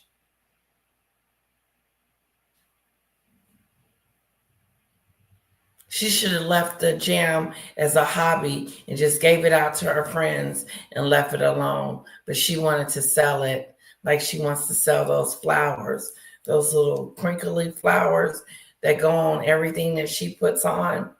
Because that's all she did in her show was put flowers on top of everything.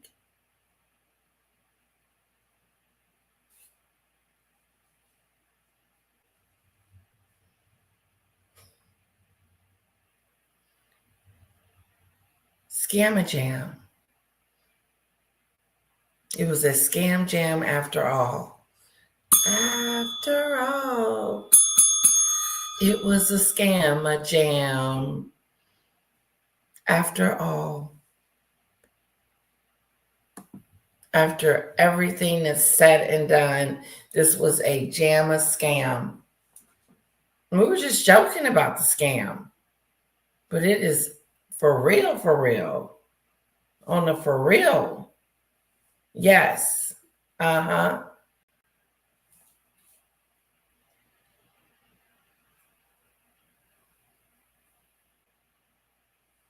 Lil Lemonado, that was a failure. I was bored out of my mind listening to them women talk about nothing, talk about their success. I'm great for them, but does it take an hour for you guys to discuss that?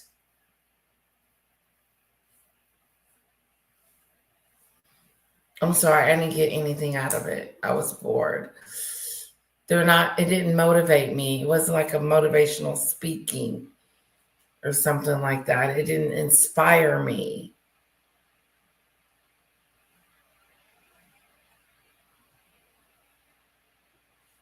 However,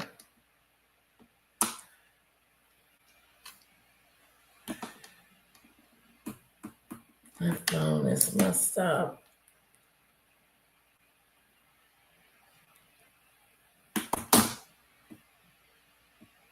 Anyway, I gotta get a case. This girl called Meghan Markle has made some jam and can't restock until 2026. She's letting us know that it'll be a while. How can you launch something and not have your stuff together or be ready? She should have easily restocked by now. Excuse me, and sent off those jam scams. 2026. Who's going to want the jam then?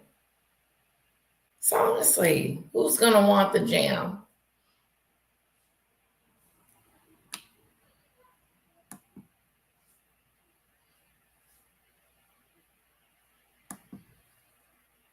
The pieces if Meghan wants to sleep in. And trust me, if she wants to move her business meeting, she moves it. This is a woman who has created a whole world that moves around whatever her whims and desires are. So it's like, stop trying to present yourself as the victim. But Angela, there's also some quite interesting business news because she's pushing forward. There's more to come. So she explains the Netflix relationship for the first time. So she says, Meghan says that she had been exploring various ways of launching a business when Bella Bajaria, Netflix's chief content officer, approached her.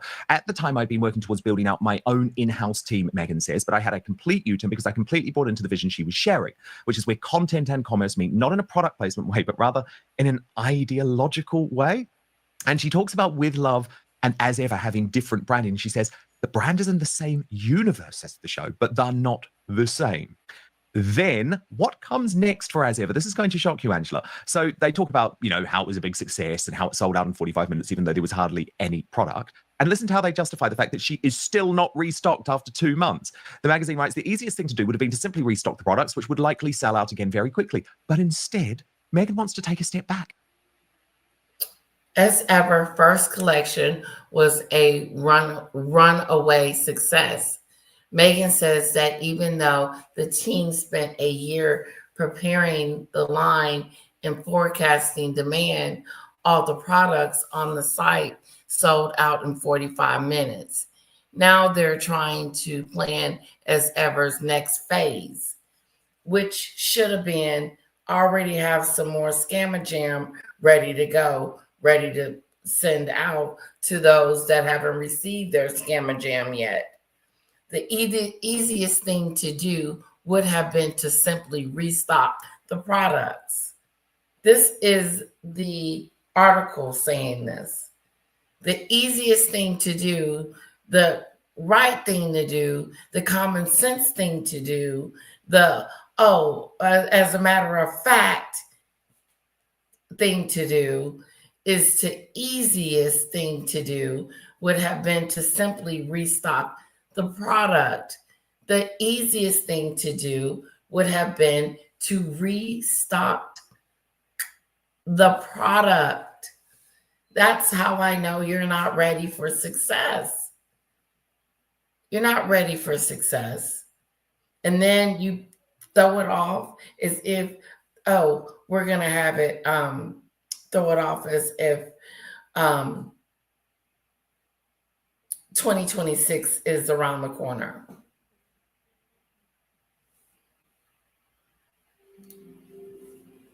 That's a year and a half. She's not going to have any more Scammer Jam until 2026. That is some amazing stuff to me. And that was said under the radar. She don't really want people to know that this is going on.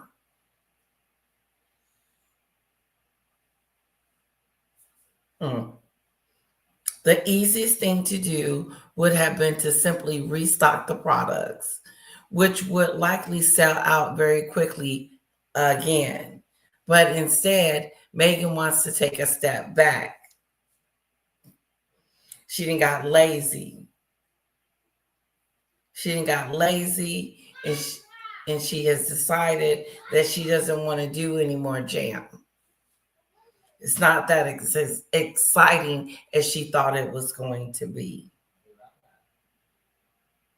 It wasn't the thing to do. It's not going to make her a billionaire. Everybody's tasting the jam and saying, oh, it's okay. All the products. The cookies. I heard the cookies wasn't that great either. The easiest thing to do would have been to simply restock the products, which would likely sell out very quickly again. But instead, Meghan wants to take a step back, gather data. What data? What data? The 2 and 3 jars that you sold. It's just jam. It's not like this big inventory of stuff. All you got to do is look on the spreadsheet and see how many you sold and see that you didn't make a profit.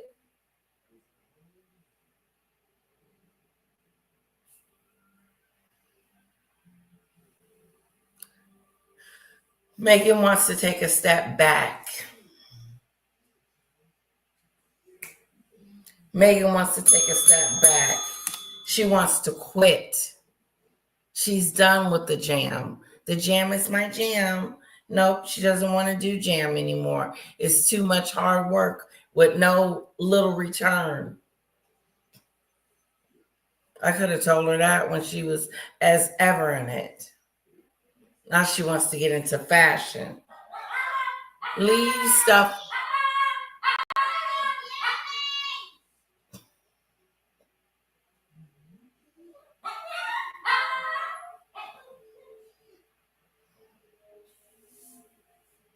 I got to read it again. The easiest thing to do would have been to simply restock the products, which would likely sell out very quickly again. Who knows?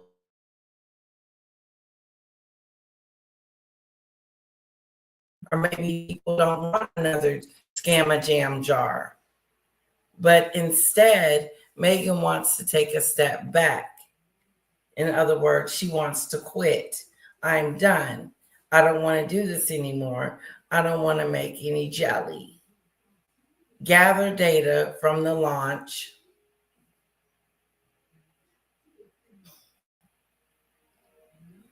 Gather data from the launch.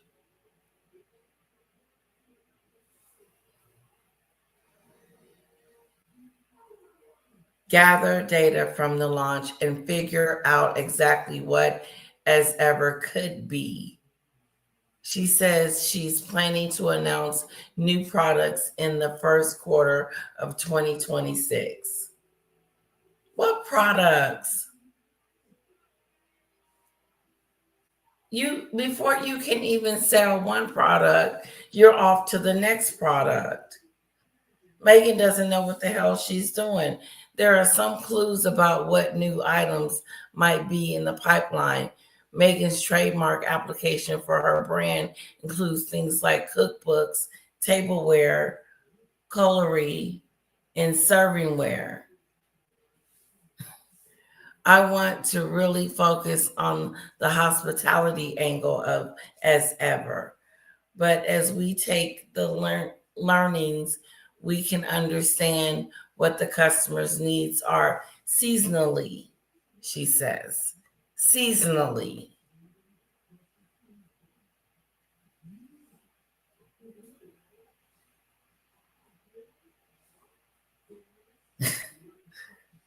She don't know what the hell she's doing. She's just making it up as she go. gather data from the launch and figure out exactly what As Ever could be. She says she's planning to announce new products in the first quarter of 2026, something like cookbooks, tableware, cutlery, and silverware. But there is more coming, though, Angela, because the magazine writes, in the future, though, the sky's the limit. I asked whether she might explore a clothing business, since many women are drawn to her. In the future, though, the sky's the limit. No, it's not. I asked whether she might explore a clothing business, since many women are drawn to her personal style. No, we're not. The category of fashion is something I will explore at a later date, because I do think that's an interesting space for me, she says. But you can't do nothing with As Ever. You can't have any clothes brands called As Ever. As she continues building As Ever, there's good chance we'll hear about her twists and turns through a podcast. There's interest in doing a season. They keep using words twice. There's interest in doing a season of Confessions of a Female Founder. And many female founders have approached her to be a great guest on the series, but Meghan is now involved in such a wide range of projects, she's sure to find some way to tell her story. What story? If I had to write a resume, I don't know what I would call myself, she says. I think it speaks to this chapter many of us find ourselves in, where none of us are one note, but I believe all the notes I am playing are a part of the same song. You're stupid. You're stupid. You already wrote your biography, your autobiography, your personal style. And Meghan says the category of fashion is something I will explore at a later date, because I do think that's an interesting space for me. Oh, God, Angela, what do you make of it? Well, I make of it, it's a complete nonsense, except people have bought quite a few of her clothes. They've just liked them, some reason, entitled to do that. And she's done quite well with that. But the other things are just ridiculous, isn't it? It's absolutely ridiculous, because people are getting very, very angry that they've paid money for some of her goods and they haven't had it and they're not going to produce it. So wouldn't you be furious if you pay something, you want to get it quickly? You know, the biscuits with the sprinkles and the different tea, maybe having people round and you said you want these wonderful biscuits. No, and you paid for it. And it's very, very difficult to get hold of. That's all right. But you don't then keep people waiting. That's not doing business. Any of us know that. If you go to any shop and you ask for something, and they say, yeah, we stopped that. And they say, well, you know, can have it next week. Oh, we haven't got it next week. No, would you like it the week after? No, I haven't got it the week after. And you go on like that. So you think, oh, I'm not coming here anymore. Totally. And it's just bad business, Angela. She's not planned. Exactly. She's not prepared at all. Meanwhile, Angela, you won't be surprised to know Prince Harry has done whatever he can not to spend Memorial Day weekend with Meghan. Instead, he's decided to travel to China. Now, this is as a result of his Travelist company. He appeared at the Trip.com Group's Envision 2025 Global Partner Conference in Shanghai. However, Angela, obviously what's so shocking about this is that, yet again, he is doing all he can to overshadow King Charles's very important royal visit to Canada. And that has been, come on, Angela, I mean, that has been signposted for so long, but yet Harry gets up on stage to give a speech which he thinks is going to steal the attention, because he said, challenges will undoubtedly rise, but if there's one thing I've learned in my life, it's that meaningful change never comes easily. The true measure of our commitment is how we respond when the path becomes difficult. We must never give up. So woe is me, Harry, and who gives a damn in his head about Charles in Canada? Yeah, it's very interesting, actually, because proof that he absolutely didn't. People have bought quite a few of her clothes. Nobody like her clothes. Plenty of royal dish. Hello. Hi, all. I think that the FDA, the Food and Drug Administration, expects you to own the brand name before you can sell a highly regulated product like food. There are a lot of rules to follow, and she's breaking them. And she is breaking them. She needs to get them people their money back. Don't she? So I'm back order till 2026. Yep, she's sneaky. The mistress. The As Ever brand name is already owned by a huge company that supplies H&M, and they will fight her. She already removed the clothing from her application. Yep.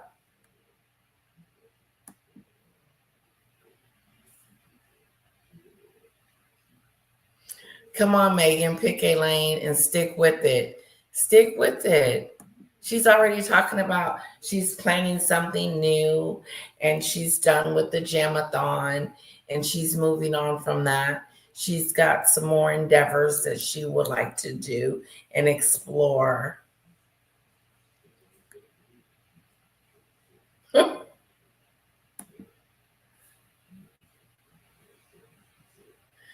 No, she didn't research at all. She didn't take care of her business. At first, she didn't get the name. She didn't patent it.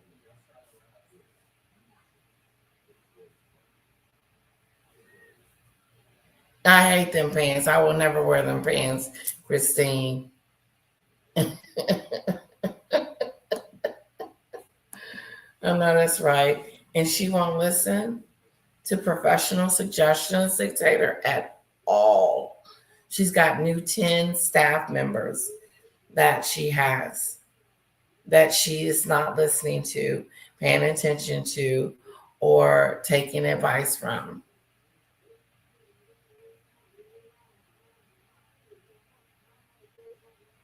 She's being a silly, silly Willy. She looks like she was a kid, little kid wearing her dad's pants. It does look off. She will never learn. Okay, guys. They've just like them, some reason, entitled to do that. And she's done quite well with that. But the other things are just ridiculous, isn't it? It's absolutely ridiculous because people are getting very, very angry that they've paid money for some of her goods and they haven't had it and they're not going to produce it. So wouldn't you be furious if you pay something, you want to get it quickly? You know, the biscuits with the sprinkles and the different tea, maybe having people round and you said you want these wonderful biscuits. No, and you paid for it. And it's very, very difficult to get hold of. That's all right. But you don't then keep people waiting. That's not doing business. Any of us know that. If you go to any shop and you ask for something and they say, yeah, we stopped that. And they say, well, you know, can I have it next week? Oh, we haven't got it next week. No, would you like it the week after? No, I haven't got it the week after. And you go on like that. So you think, oh, I'm not coming here anymore. Totally. And it's just bad business, Angela. She's not planned. She's not prepared at all. Meanwhile, Angela, you won't be surprised. It is so bad business. It is such bad business. I don't have your product, but I have your money. Come on, make it make sense. Come on. It doesn't. It does not make sense at all. That you're going to quit. You're going to step back. Before you give these products to these people that you owe the products to, you're going to step back. You need to think about stepping forward and reproducing some of these products and getting it out to your people.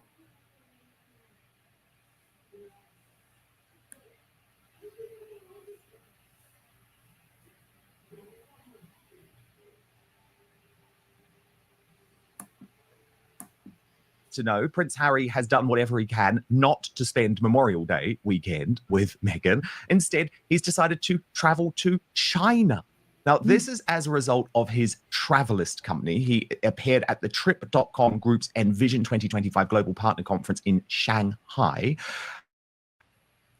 What the hell is Travelist? They are never at home with them kids. They are never at home with those kids. Harry is always gone. He's an absentee dad.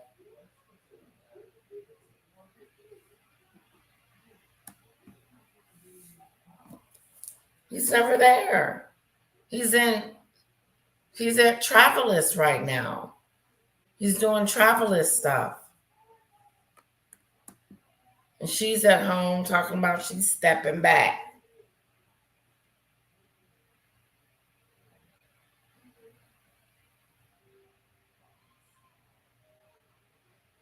Part 3 of With Love, Meghan Kelly at Christine Gilbert.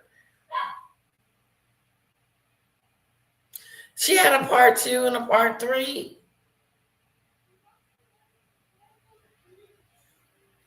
They got a part 2, plenty of raw dish. They got a part 2 and 3. I thought they just had that one part.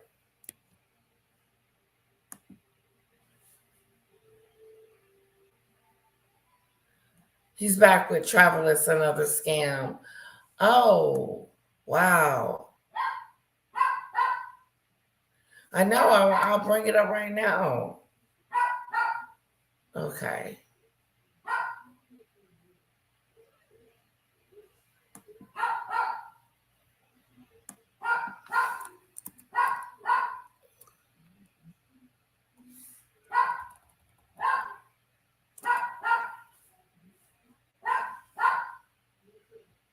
Rocky.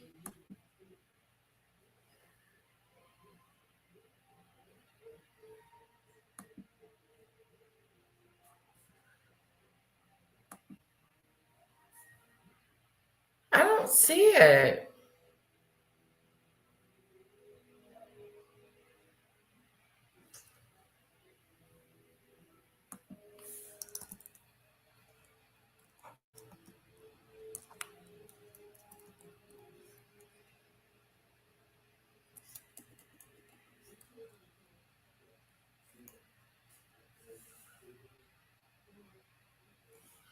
No, she only did it that one. Oh, here it is, episode 3.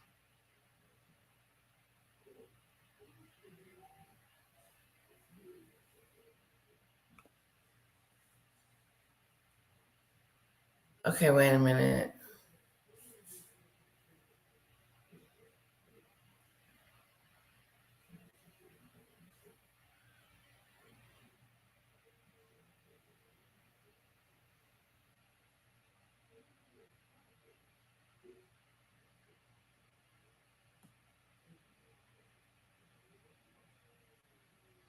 Okay.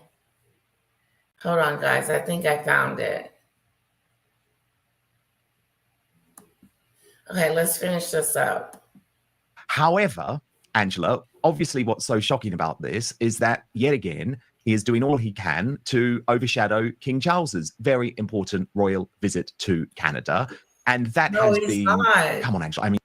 He's not taking over his stuff. He can't anymore. I didn't even know he was there. Now I know. And I still don't care that he's there.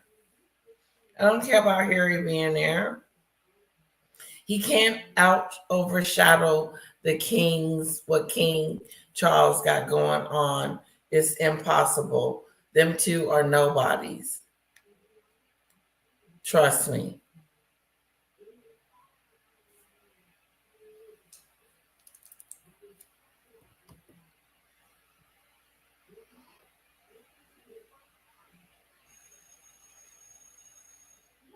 Yes, she does.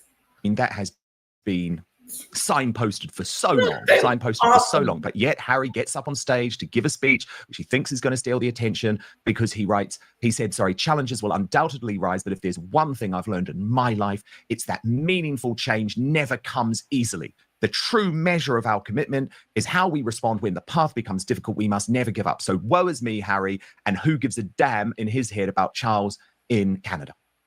Yeah, it was very interesting, actually, because proof that he absolutely didn't need to go on that day was that he went there as a founder of Travelist. That's his traveling thing that people got very fed up because he kept going everywhere on a private jet. But he was at the top. He was one of the people who helped set it up. And in theory, it's a good idea. However, he's now at the bottom of the list, and it's not important where he goes because he's not needed anymore. That's what I just said. It is not important where he goes. Don't nobody care. He is not popular anymore. He is not like, I did not know where he was. I did not know. I had no idea. I'm supposed to know these things. And guess what? I don't care. Okay, I found it. The champagne when she takes it out of the refrigerator. Okay. Yeah, we finna watch that. Another professional separation. It makes no sense. It's the stupidest thing. It is. It's just dumb.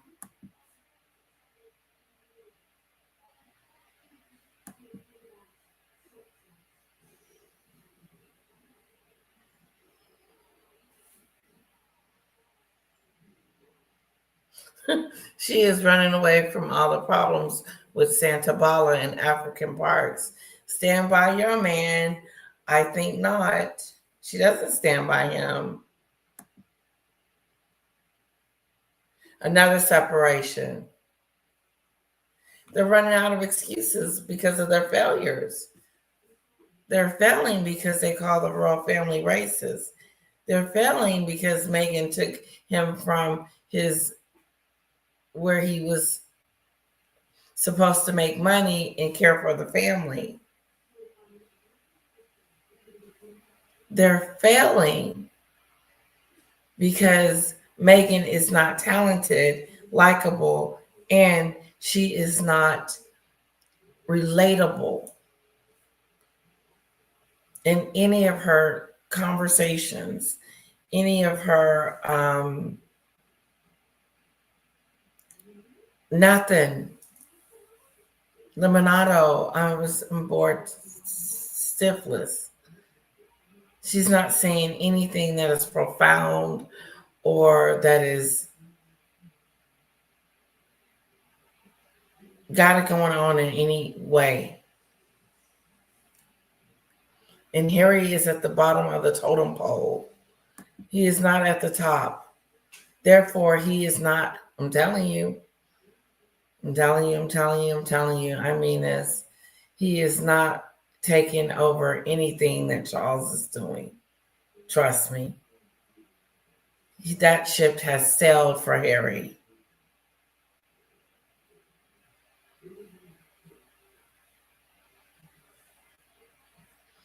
They are falling because they have major untreated mental health issues. LOL. Yep, that's some of it. And her making all the decisions.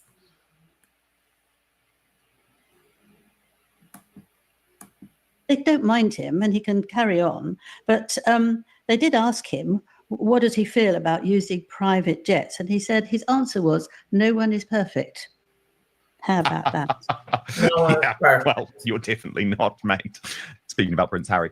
Thank you so much for watching Dan Wootton Outspoken. Please click on my face just to the bottom left to subscribe to this brand new independent news source and turn on the notification bell so you'll be alerted to our brand new live shows, uncancelled interviews, and special royal episodes. Outspoken is also now available as a podcast, so you can listen to the show every weekday on the go, wherever you are. Okay, let's get to Meghan Kelly. And it's going to be this one.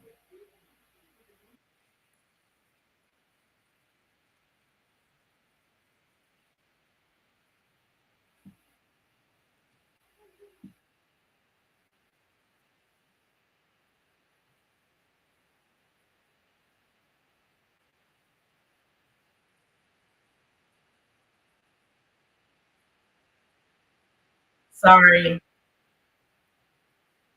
There's nothing you I'm can't do. sorry. I know. I'm a common girl. I'm back. Okay, here we are. I like to keep this on hand just for life in Connecticut. I think this is the earliest that I've had alcohol in a long time. Oh, welcome to Montecito. I can do it. Okay. There's nothing you can't do. I know. I'm a common girl, and I don't have people do it for me. I've got it. Are you gonna hurt yourself? It's gonna be fine. This is how I entertain. Oh, there you go. Like I've been doing it my whole life. I never doubted you. Here we go. Woo! Wow. Am I gonna get hammered? No, that's why I'm feeding you. I think people are happier when they're around me if they're intoxicated. There we go, a little bit more.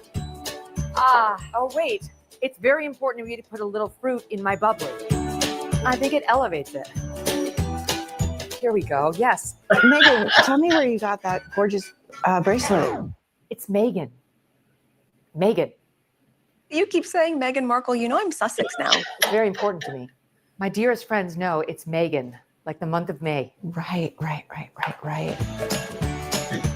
Don't worry. If something gets on your white clothes, you can just give it to your maid and she will take care of it. Cheers, Meg. Cheers, dear. Cheers, dear. You know how I like to say rhymes. Mm-hmm. To me. It's so nice to see you. I think it's important that we elevate our ice cubes. I feel like too many people phone this portion of the day in. If you could just learn like I have to elevate the ice cubes, you'll have more friends and more people will give you compliments. This is what we have to use, my friend. Still water that's natural and bottled. Do not just use tap water. So we fill up the ice tray. Here, you try it. Anyone can do it. Oh, okay. You don't hold it like that. You just hold it higher up on the neck. Like that? Yeah. Okay. Great job. But it's not just going to be regular ice cubes, Maureen. Okay. No. We're going to put flower petals into the ice tray. It's like a Markle Sparkle situation. Whoa. Could you please grab some? Sure. What do those flowers say on them? There's like a tag. Non-edible. That's fine in small doses. And then we're just going to drip them into the ice tray. Okay, we're just going to pop them right into the freezer. Oh, that reminds me. Oh, completely forgot. Yeah. We were going to make my special sun tea. We're going to get rid of the little Lipton signs. Can I ask you, is there a reason you're not using British tea, but American tea? I've got an issue with the Brits. Oh. You may have read it. To make it extra special. Elevate it, you might say. Okay, here we go. I got an issue with the Brits. Here we go. To the dog treats. Okay, dog biscuits. I'm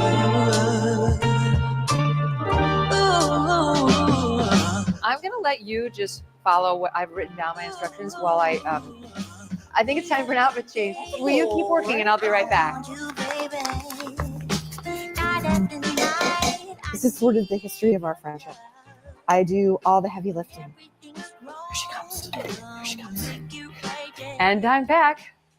Fresh as a daisy. So you're well on your way with the dog biscuits. That's important. On the lightly floured surface, we're going to roll out the dough. Quarter cup of water to finish it off. Filtered, of course. Someone put too much water in the mixer. Someone got left alone in the kitchen for another costume change. So Not to worry. I saw this coming. Ta-da! You already made them. I already made them perfect. And guess what? Since you already know this because you made them, they can be eaten by humans too. Sum and substance of coming to Megan's house for fun. You're going to eat dog food and you're going to like it. Come. Good job. Okay, that's it. Your dogs are so well behaved, Megan. Oh, thank you. It's just the kind of house I run. Look at that perfect amber color. No one else has ice sprinkles. Cheers, dear. No problems whatsoever.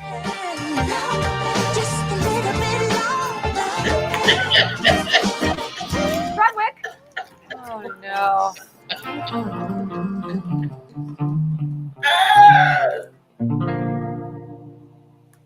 I love it. That was so good. The dog started eating it. She said, I didn't like the bricks. Did you hear that? Okay. Dictator. Ooh. There's one more, and then I'll call it a night. Okay.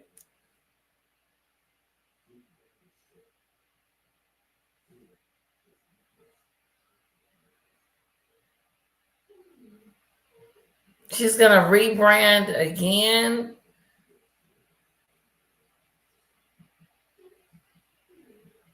That was a body language guy. Okay, here we go. Last one, I think.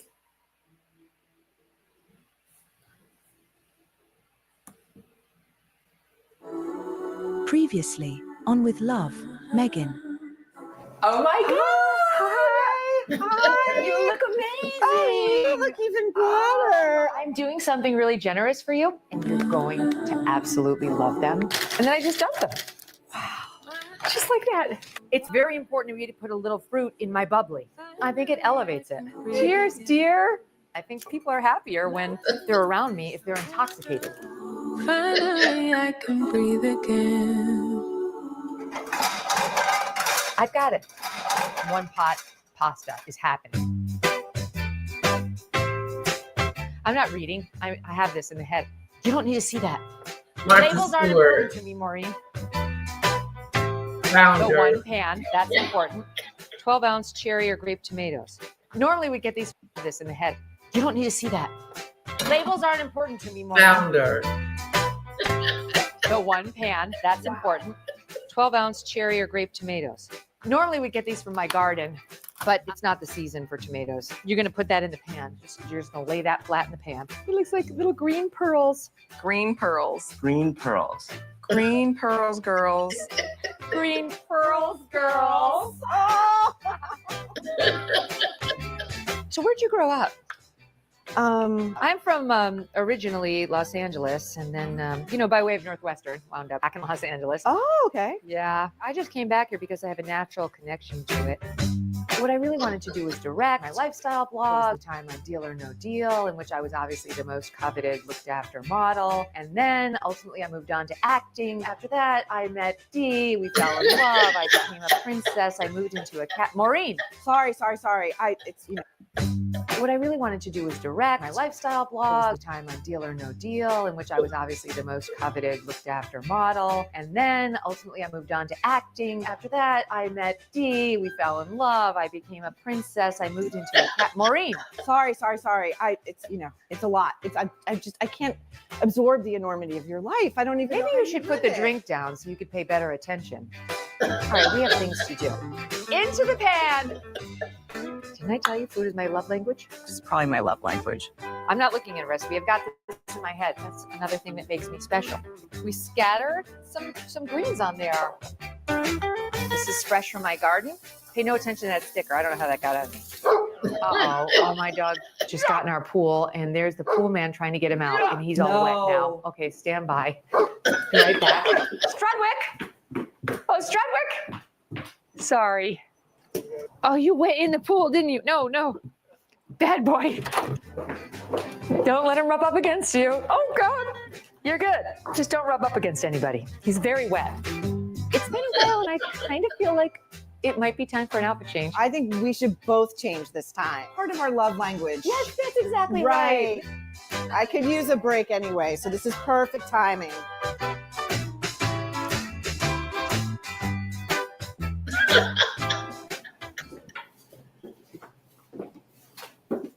Oh, fabulous. I just threw it on. You? Of course, naturally. I mean, this is really what I'm comfortable in most of the time. I prefer to come home after a long day and just slip into something a little bit more elevated, if you will. We're going to make a special fruit medley. It took my producer like 3 hours to pull the fruit together from the grocery store, so that's done. Moms, you can just whisk right over to your garden and then the Whole Foods and then the Trader Joe's. And ideally the farmer's market, and you too can come up with totally organic, natural, regenerative products like I have here. Let's get washing. Let's go. I love This is a very it. relatable thing that you're doing here. Let's go. That's what I am. I'm relatable. I'm just like everyone else. No, they point down, point down. That's how I do it. The best way. All right, so this is just what I do. I just whip this up in the mornings. You could do this with one small row for your kids for breakfast. Ideally in your white cashmere. It's just fruit. It's just presented in a different way. An early rise might really help, like 3 or 4. There's real delight in being able to be a present parent. With the nanny. Right, of course. You got to be able to just like go with the flow when you're a working mom. We all have to work. We all have a lot of stuff to do. If you literally have 7 hours to devote to your breakfast charcuterie, you're going to wow them. This is gorgeous. It's so sweet. Nailed it. Nailed it. I can't wait to watch the children eat this whole thing. Do you have children? Where's my drink? Could you please pass my drink? I'm not sure why it's so far away. My God. It's exhausting being her.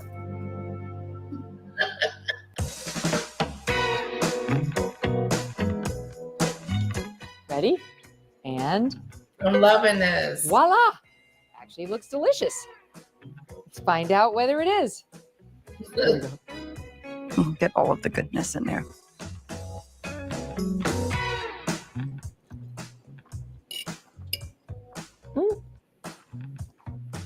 Not bad. Not bad. Not bad. Well, this has been so lovely. So happy to have you here, my dear, dear, close, lifelong friend. I am so happy I could come and help you in your pursuit of joy, elevation, and perfection. Nailed it. Nailed it. Strudwick.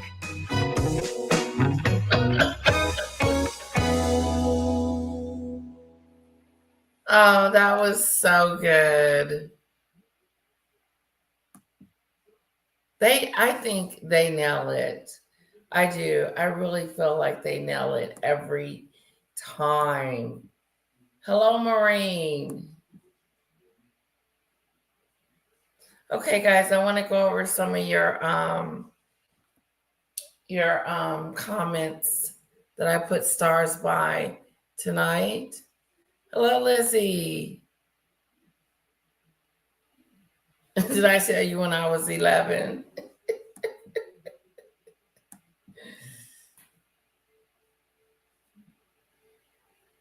And Sydney.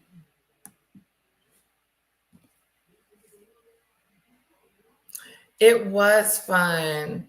Plenty of fish. Don't leave just yet.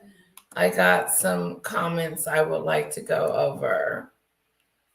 I think I grabbed some of yours. No, wait, I thought I saw.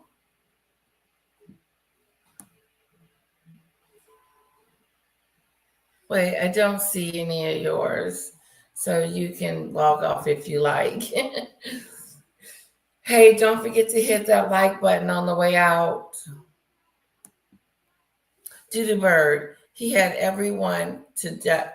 He had everyone scared to death or in fear of it. Diddy. Miranda, why he asked the devil for mercy and grace. That's who he was running for. Diddy. Miranda, when the feds went to get him in the hotel room was set up for another freak off. It was. He was going to have one more. The police showed up.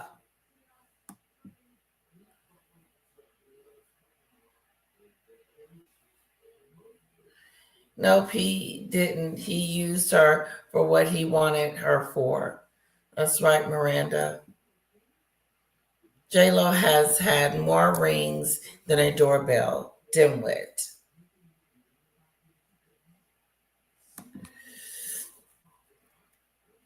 To say Meghan Markle was a Hollywood actress is stretching the truth to infinity and beyond. Dimwit. Dimwit. Take notes, Meghan. If you hate yourself, remember you're not alone. There's a lot of other people that hate you too. Doodoo Bird. I can count down from here. 10, 9, 8, 7, 6. Oops. As ever shut down.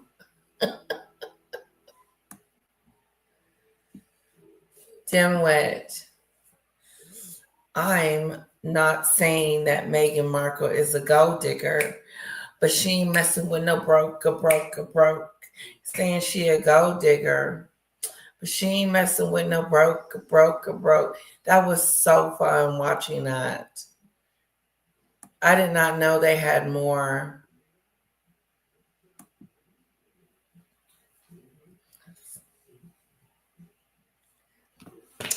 I'm not saying that Meghan's a gold digger, but her family moved to California in 1849. If they say universe one more time, I swear, Meghan was saying it, Doodoo Bird. The Spank woman is self-made. Meghan uses Harry's money.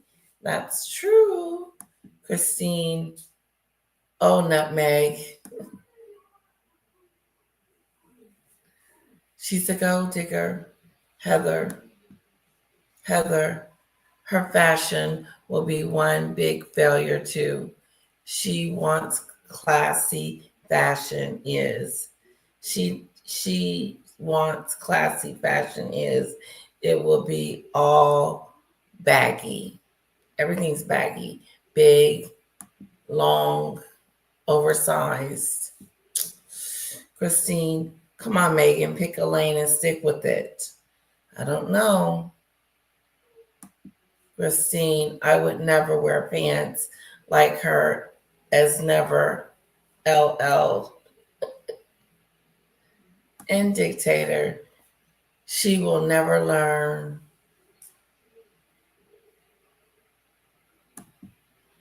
Thank you guys for joining me tonight and today. I hope you enjoyed it. And thank you so much for the support. Thank you for my mods. You guys are awesome. I appreciate it. Thank you. Have a wonderful night, everybody.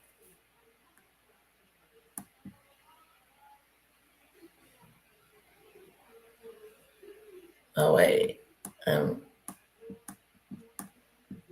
I can't say, okay, now I can say bye-bye.